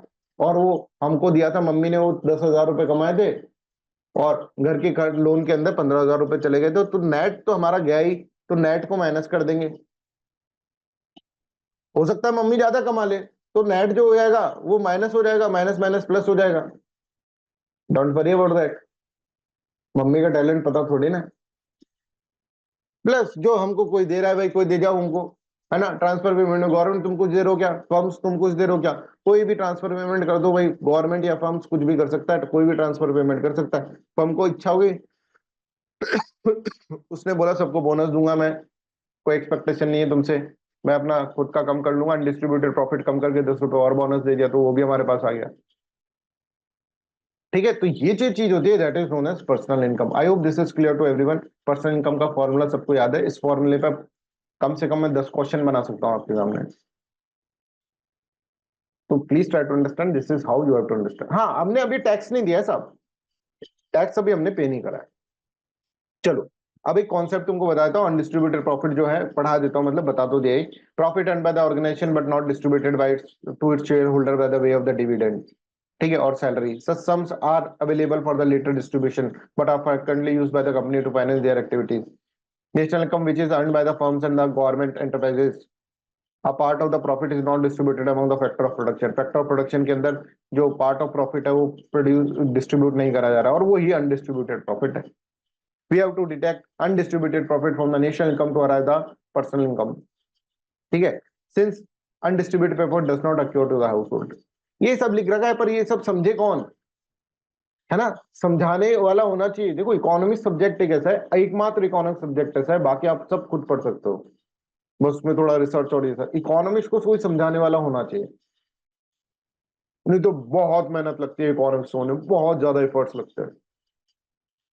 ठीक है, मैं बताता हूँ आपको, और समझाने वाला होना चाहिए। इकोनॉमिक्स आने वाली होनी नहीं चाहिए। जैसे मैं आपको बताता हूँ, बहुत बड़े टीचर थे, बहुत ही बड़े टीचर, नाम था उनका इकोनॉमिक्स के अंदर, मैं टीचर का नाम नहीं ले रहा हूँ ना, जिनसे मैं इकोनॉमिक्स पढ़ा था, बहुत बड़े टीचर थे, बहुत ज्यादा नॉलेज, मतलब उनके नोट्स के अंदर से ही आएगा जो आएगा, बट जब वो पढ़ा रहे हैं ना, तो I am not understanding anything out of that, मुझे कुछ समझ में नहीं आ रहा है। मैं सोच रहा हूँ यार क्या पढ़ा रहे हैं यार ये,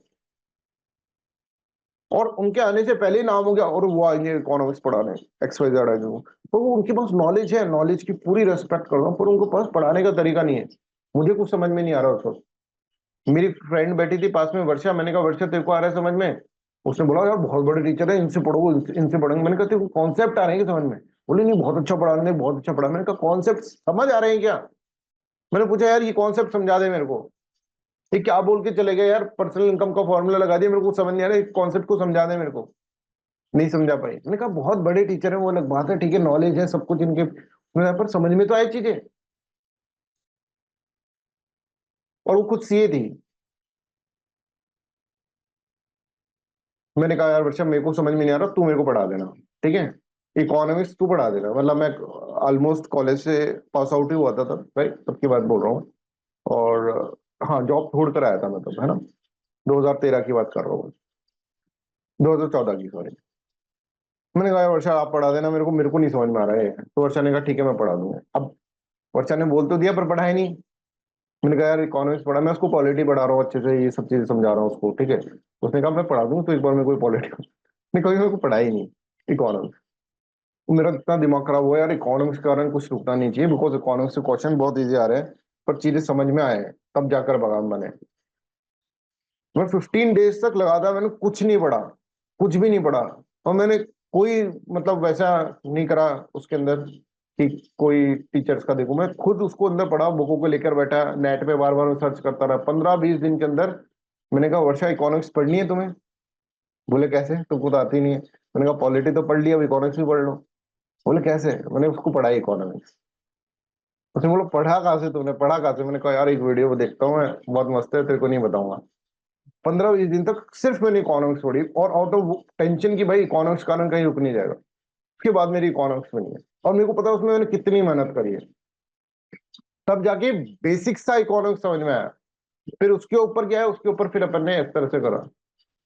तो ना, तो इकोनॉमिक्स वेरी टिपिकल सब्जेक्ट। अगर आप बिना टीचर, मैं ऐसे नहीं कर रहा क्योंकि मैं तो सब पढ़ाता हूँ भाई, मैं पॉलिटी भी पढ़ा, पॉलिटी आप पढ़ सकते हो, मैं बोल रहा हूँ ना आपको। मैं सारे सब्जेक्ट्स पढ़ाता हूँ, आप देखो सारे सब्जेक्ट्स के मैंने वीडियोस बना रखे हैं, है ना? कोई भी मॉड्यूलर कोर्स आप ले सकते हो और उसकी क्वालिटी उतनी अच्छी होगी। बट वो सब चीजें आप भी पढ़ सकते हो, थोड़ी मेहनत उसके, पर इकोनॉमिक्स आप नहीं पढ़ सकते खुद। फॉर योर काइंड इन्फॉर्मेशन, कुछ ना कुछ तो आपको चाहिए। और ऐसा टीचर नहीं कि हाई लेवल का टीचर चाहिए, मतलब वो समझा दे आपको चीज, दैट इज इम्पोर्टेंट, ठीक है? बच्चे समझ लेते हैं सर इसलिए बोल रहे हैं जिससे कि हम इकोनॉमिक्स खुद नहीं पढ़े और सर का कोर्स बिक जाए। ये एक दिमाग में रहता है स्टूडेंट्स के हमेशा, पता नहीं क्या। अगर मैं कुछ अच्छा भी बोलूंगा ना स्टूडेंट्स के लिए, वो हमेशा ऐसे समझेंगे सर अपने वेस्टेड इंटरेस्ट से बोल रहे हैं कुछ, हाँ, सर का इंटरेस्ट है, कोर्स बिक जाएगा सर का। भाई नहीं बोल रहा हूँ मैं, पर ठीक है, आप लोगों का भी बात समझ में आता है। इतना कमर्शियलाइजेशन हो चुका है एजुकेशन का कि हर को लगता है कुछ भी बोल रहे हैं वो, फिर वो कमर्शियलाइजेशन के लिए बोल रहे हैं, ठीक है? हमारी गलती है, हम सब टीचर्स की गलती है, सब मिलाकर, तो उसको इतना कमर्शियलाइज कर दिया एजुकेशन। चलो, पर मतलब एक बार आप तो आ ही गए ना अब इकोनॉमिक्स, आपको तो क्यों ही बोलूंगा मैं, समझ में आ रहा है? Similarly, corporate tax which is imposed on the earning made by the firms will also have to be deducted from the national income. National income में से उसको भी डिडक्ट करना होगा, since it does not accrue to the household, right? इसके बाद net interest payment made by the household, net interest payment made by the household, ये आप समझ गए होंगे, ठीक है? ये मैंने आपको बता दिया, ये भी पढ़ लेना आपको दी। और household receive the transfer payment from the government, उसको ऐड कर लिया जाएगा। तो I hope this is clear to everyone, everyone is clear with this one, कि नेशनल इनकम में से जब हम अनडिस्ट्रीब्यूटेड प्रॉफिट माइनस करेंगे, ठीक है, कॉर्पोरेट इनकम टैक्स माइनस करेंगे, नेट इंटरेस्ट पेमेंट माइनस करेंगे, प्लस ट्रांसफर पेमेंट्स को ऐड कर देंगे, तो that will give you the personal income, ठीक है? अब एक काम करो सब बच्चे, अपना जो कॉपी में आप लिख रहे हो ना, जैसे नोट डाउन कर रहे हो, है ना, नोट डाउन कर रहे हो, इधर इधर कर लो, इधर एक ऐसा पन्ना खोलो, ठीक है, जिसके अंदर कुछ नहीं लिखा हुआ, राइट? उसके अंदर 3-4 चीजें लिख दो, जो भी अभी तक फॉर्मूले लिखे हैं ना, अभी फॉर्मूला, जो भी अभी तक फॉर्मूला याद करा है, वो अभी के अभी लिखो। सिर्फ तुम्हारे पास 2 मिनट का टाइम है, and your time starts now. Starting से फॉर्मूले लिख दो, योर टाइम स्टार्ट्स नाउ। और सबको व्हाट्सएप ग्रुप पे फिर भेजना है इसको बाद में। जल्दी लिखो सभी बच्चे, यहीं बैठा हूं मैं, कहीं जा नहीं रहा।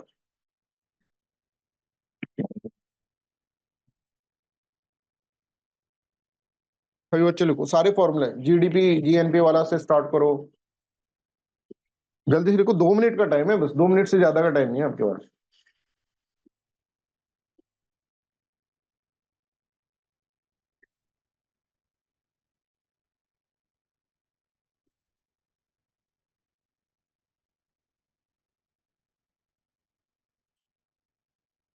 2 मिनट से 1 मिनट ज्यादा नहीं मिलेंगी, जल्दी से लिखो।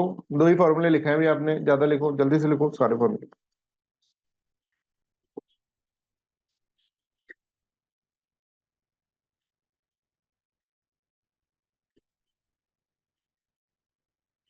फास्ट। 2 मिनट ऐसे निकलते हैं, देखो अब सिर्फ आपके पास है 40 सेकेंड्स।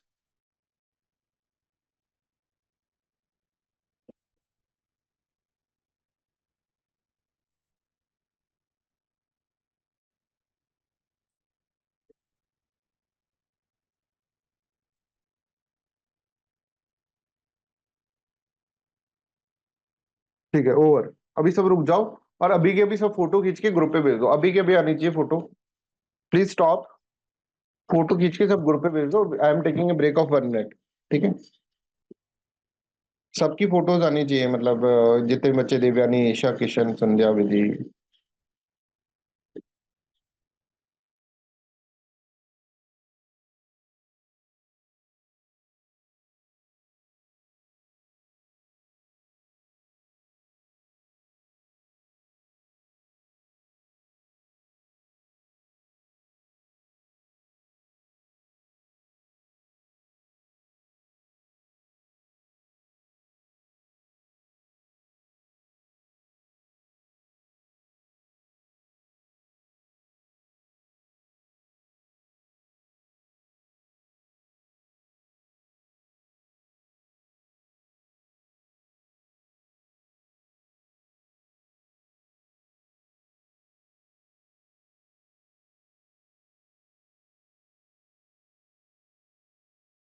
चलो, सिर्फ एक स्टूडेंट ने पूरा लिख पाया है ना, देवयानी ने पूरे फॉर्मूले लिख दिए लास्ट तक। ठीक है, मतलब एक लिख सकता है तो सब लिख सकते थे। ठीक, पर याद करने में एकदम से याद नहीं आता है ना, आउट ऑफ प्रेशर कैसा हो जाता है एकदम से। मैंने कहा 2 मिनट के अंदर करना है, अब ये this is the pressure game that you need to understand. ठीक है, अभी जैसे आपके ऊपर प्रेशर है ना, ये थोड़ा प्रेशर है जो कि यूपीएससी के स्टूडेंट्स पे आता है। इसको अगर हम माने तो इसके अंदर आप मान लो 10% ही प्रेशर था ये। टाइम का प्रेशर तो रहता ही है आपके साथ साथ, ऊपर से आपका बहुत सारा प्रेशर और होगा, फैमिली की एक्सपेक्टेशन। जब आप पेपर सॉल्व कर रहे हो तो, यूपीएससी का पेपर दे रहे हो तो फैमिली की एक्सपेक्टेशन, फ्रेंड की एक्सपेक्टेशन आपसे है, आपकी खुद का पर्सनल लाइफ, ये सारे प्रेशर्स को और ऐड कर दो तो प्रेशर कुकर की सिचुएशन होती है कि आप प्रेशर कुकर के अंदर बैठकर फिर पेपर लिख रहे हैं। That is the real thing, right. वो सबसे इंपॉर्टेंट है कि प्रेशर कुकर के अंदर बैठकर आप सोच के देखो पेपर लिख रहे हैं, इतना ज्यादा प्रेशर क्रिएट करके रखते हैं। सराउंडिंग्स इतनी ज्यादा प्रेशर हो तो हो सकता है आप अभी एसी के अंदर बैठे हो, वहां पर एसी नहीं हो अवेलेबल। गवर्नमेंट स्कूल के अंदर आपका है, एसी नहीं होता है स्कूल्स के अंदर, प्राइवेट स्कूल्स में भी नहीं होता है। पंखा चढ़ चढ़ चढ़ चढ़ चढ़ चढ़ की आवाज कर रहा है मान लो, थोड़ा सा कंसंट्रेशन बैठा, बीच में पानी वाला आ गया कि पानी पीना है, किसी को बोले अरे प्रभु 2 घंटे नहीं पियेंगे तो भी काम चल जाएगा। फिर एकदम से आपका, आपके पसीने छूट रहे हैं, सब कुछ हो रहा है, और आउट ऑफ दैट तुम्हारे पास और भी प्रेशर है, टाइम नहीं निकल जाए। दूसरा प्रेशर, फैमिलीज की एक्सपेक्टेशन इतनी, पापा मम्मी घर तक वहां तक छोड़ के आए सेंटर तक, लो भाई और प्रेशर तुम्हारा बढ़ा दें। भाई बहन को भी ले आए कि सब चल के हाँ बेटा अच्छे से करना, बेटा देख पेपर अच्छे से करना, जैसे उनके नहीं करने से तो हम नहीं करेंगे अच्छे से, है ना। वो और प्रेशर, पापा में बाहर धूप में खड़े हैं, वेट कर रहे हैं, और आते ही और बेटा कैसा हुआ पेपर, है ना। तो ये फिर सेकंड प्रेशर के ऊपर, सेकंड पेपर के ऊपर और प्रेशर बना देगा। और फिर हमारा क्या होता है कि जो सेकंड पेपर सी सेट का पेपर होता है, ठीक है, उसके अंदर बुरी तरह से थक गए हम, पसीने तर बतर, पसीनों से तरबतर हो रखे हम, हमें भूख भी लग रही थी तो हमने बहुत सारी चीजें ऐसे खा ली जिससे नींद आ रही है। समझ में आ रहा है, हमारे शरीर के अंदर हमको लग रहा है पानी की कमी है, ऐसा लगा होगा आपको, दिया होगा सी सेट के अंदर जब, तो नींद सी भी आ रही है क्योंकि दिन में तो सो जाते थे घर पे ऐसे इस टाइम पर। अब क्या करें, ये सब प्रेशर आपको हैंडल करना आना चाहिए। प्लीज ट्राई टू अंडरस्टैंड, घर में बैठकर ये सब चीजें कैसे करनी है। ये आपको जैसे टेस्ट जब सॉल्व कर रहे हैं तो लिमिट, टाइम लिमिट क्यों लगाते हैं हम, टाइम लिमिट जैसे 2 घंटे का पेपर है तो आप यहाँ पर घर के अंदर इसको कम से कम 15 मिनट्स पहले पूरा करो। जो भी टेस्ट सीरीज और ये सब आता है ना, 15 मिनट्स पूरा पहले कराओ। जो भी ये 15 मिनट्स मतलब जो एक्स्ट्रा प्रेशर जो एग्जामिनेशन हॉल के ऊपर बन जाता है कि टाइम पे बन जाता है, वो वाला एक्स्ट्रा प्रेशर को हम कंपनसेट करने के लिए कर रहे हैं। I hope this is clear. तो this is known as what, this is known as private income. Private income मैंने आपको समझा दी कि प्राइवेट इनकम क्या होती है। Private income is done, private income के अंदर अभी तक हमने टैक्स नहीं दिया था, टैक्स। तो मान लो प्राइवेट इनकम हमारी 100 रुपए है, तो 100 का 100 हम खर्च नहीं कर सकते क्योंकि हमको टैक्स देना पड़ेगा। मान लो 10% टैक्स देना है, तो हमको 90 रुपीज हमारे पास ऐसा आएगा जो कि क्या होगा, जिसको अब हम खर्च कर सकते हैं, जिसको अब हम डिस्पोज कर सकते हैं। और this is nothing sorry, this is nothing but the personal disposable income, PDI, personal disposable income. Personal disposable income का मतलब 90 रुपीज जो हमारे पास आया वो हम कर सकते हैं। जो हमारा पर्सनल इनकम था 100 रुपए, उसमें से टैक्स हमने दे दिया 10 रुपए का, अब जो बचा है ना वो 90 rupees that we can dispose, उससे हम सामान खरीद सकते हैं। अभी प्राइवेट इनकम से सामान नहीं खरीद सकते क्योंकि 100 रुपए में से टैक्स देना है हमको कुछ। तो प्राइवेट इनकम में से जब टैक्सेशन माइनस कर दोगे प्राइवेट इनकम में से, जो आपके पास इनकम आएगी that is known as personal disposable income. Personal disposable income क्या होती है समझो। Personal disposable income is not the income over which the household have completely से, कंप्लीटली से नहीं है पर्सनल इनकम के ऊपर, पूरा इसके अंदर कंप्लीटली से नहीं है। दे हैव टू पे taxes from the personal income. तो इफ यू डिडक्ट टैक्स, ठीक है, deduct the personal tax payments and non tax payments, जैसे फाइन, हम चला रहे थे गाड़ी, कार चला रहे थे हम, 100 रुपए की प्राइवेट इनकम अभी अभी हमारे पास हुई थी, तो हमसे वो सब कुछ हटा उठो के 100 रुपए हमारे पास टोटल कैलकुलेट होता है। हम कार चला रहे थे, सामने पुलिस वाले ने रोक लिया, बेटा बेल्ट कहाँ है, ओ अंकल लो 10 रुपए आप रख लो, तो 10 रुपए फाइन में चले गए। दूसरा फिर हमको 10 रुपए टैक्स में जमा कराना है, टैक्स में जमा कराना है, तो tax as well as non tax जो पेमेंट्स होते हैं, ठीक है, वो सब चीजें हम करने के बाद जो हमारे पास पैसा बचा, tax payments and non tax payment.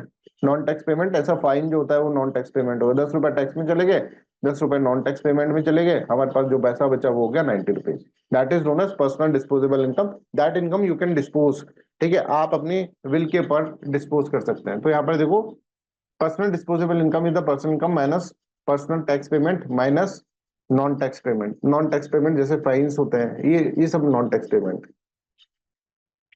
I hope this is clear. ये क्लियर है। अब इसी तरह से हमको एक टर्म समझनी है that is known as private income.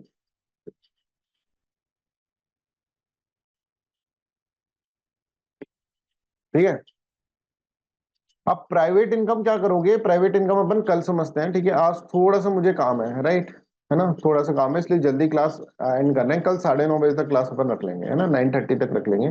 Private income वाला कॉन्सेप्ट अपन कल समझते हैं, राइट। ठीक है, इसके बाद फिर आपका फैक्टर, ये जो प्राइवेट इनकम के बाद फिर अपन सेक्टर्स ऑफ इनकम पढ़ लेंगे। सेक्टर्स ऑफ इनकम के बाद फिर कैलकुलेशन ऑफ जीडीपी पढ़ लेंगे, फिर अपना जीडीपी खत्म हो जाएगा, राइट। तो कल के लेक्चर के अंदर 9:30 तक आपकी क्लास रहेगी, 7 पे स्टार्ट कर लेंगे, 9:30 तक क्लास रहेगी। ये जो टाइम बचा है उसको कंपनसेट कर लेंगे। प्राइवेट इनकम कम पढ़ते हैं, इसका फॉर्मूला मैं आपको, जैसे ये पूरा का पूरा फॉर्मूला है, समझाने के लिए आधा अधूरा ही समझ पाओगे फिर, इसलिए प्राइवेट इनकम पर अपन कल पढ़ते हैं, right. So that's all for today's class. Thank you so much for listening me. अभी आपको ये सारे वीडियोस और ये सब पीपीटीज और क्वेश्चंस, ठीक है, ये भी आपका थोड़ा लेट ही मिलेगा ना, 12 बजे बाद तक ही आपको मिल पाएगा, right. Thank you so much.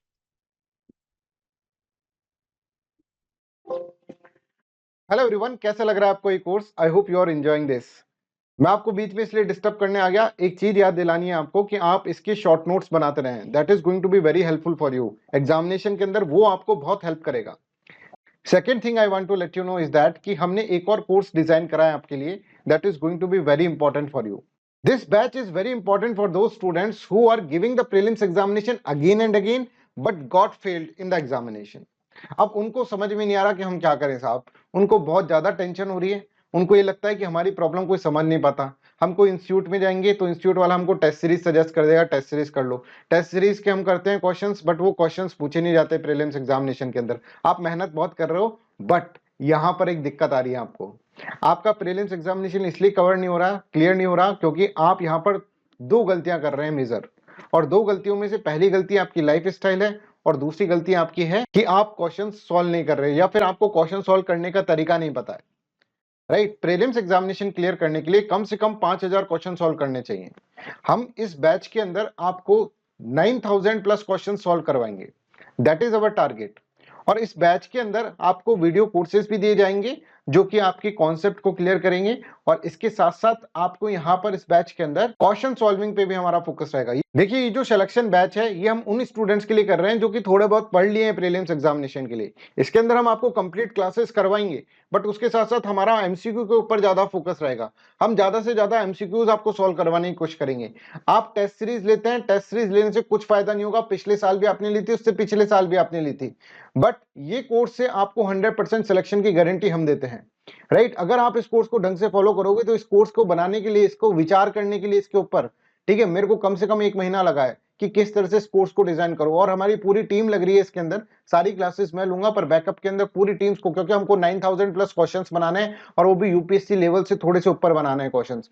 वो सारे क्वेश्चंस हम आपको सॉल्व करवाएंगे, इसमें आपको कोई दिक्कत नहीं होगी। इसके साथ साथ सीसेट का भी है। चलो, सो हमारा जो फोकस है वो ये है कि आपको इस चक्रव्यूह से बाहर निकालें, और इसके लिए हमने ये बैच अनाउंस करा। इसकी डिटेल्स इस तरह से, इसी की प्रिपरेशन में कभी आपने नहीं देखा होगा एक ऐसा बैच जिसके अंदर टीचर आपको सुबह से लेकर शाम तक आपके साथ रहेगा। एक ऐसा बैच जिसके अंदर आप पूरे डिसिप्लिन्ड मैनर में होकर पढ़ेंगे। एक ऐसा बैच जो आपको प्रीलिम्स के बहुत करीब ले आएगा।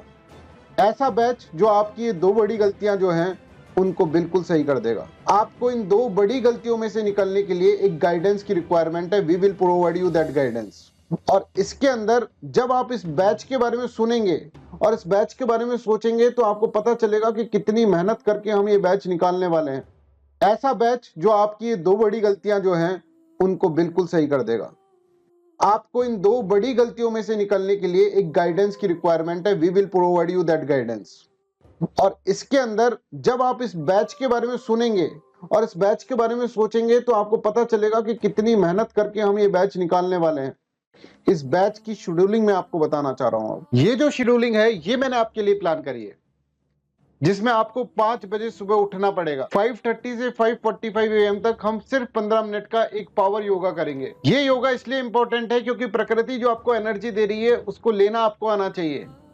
ये प्रकृति से एनर्जी मांगने का एक तरीका है। इसके बाद 7 से 9 बजे तक हम एमसीक्यू का क्लास लेंगे, जिसके अंदर ये लाइव क्लास रहेगा, जिसमें 25 क्वेश्चंस होंगे। ये हर दिन ये क्लास रहेगा, 25 क्वेश्चंस का एमसीक्यू का क्लास। इसके बाद इस क्लास के अंदर पूरा का पूरा एमसीक्यू कैसे आपको सॉल्व करना था, वो क्या आपका आंसर है, वो सब चीजें इसके अंदर डिस्कस होगा। एक शेड्यूलिंग करा जाएगा सब्जेक्ट वाइज, किस दिन कौन से टॉपिक्स के एमसीक्यू सॉल्व होंगे। आप पढ़ चुके हैं चीजों को सारी, बस आपको एमसीक्यू सॉल्व करने के लिए वो क्लास बहुत इंपॉर्टेंट होगी। और फिर ठीक 12 बजे आपको एक एमसीक्यू टेस्ट हम देंगे। मल्टीपल चॉइस क्वेश्चन का टेस्ट होगा, जिसके अंदर जीएस के 30 क्वेश्चंस होंगे और 2 क्वेश्चंस आपकी कॉम्प्रिहेंशन के होंगे। उन 30 क्वेश्चंस को आपको सॉल्व करना है अप्रोक्सीमेटली 50 मिनट्स के अंदर स्टार्टिंग में, और फिर ये टाइम हम धीरे धीरे कम करते जाएंगे। और जो 2 कॉम्प्रिहेंशन है आपको 30 मिनट्स के अंदर सॉल्व करने हैं, और बाकी के जो मिनट बचते हैं उसके अंदर आप अपने एनालिसिस करिए। आप वापस से उन क्वेश्चंस को पढ़िए, आप देखिए कि क्या क्या हमने कुछ गलत करा है कि नहीं करा है। इसके बाद इन्हीं क्लासेस का आपका डिस्कशन होगा, जो कि आपका 5 बजे डिस्कशन होगा।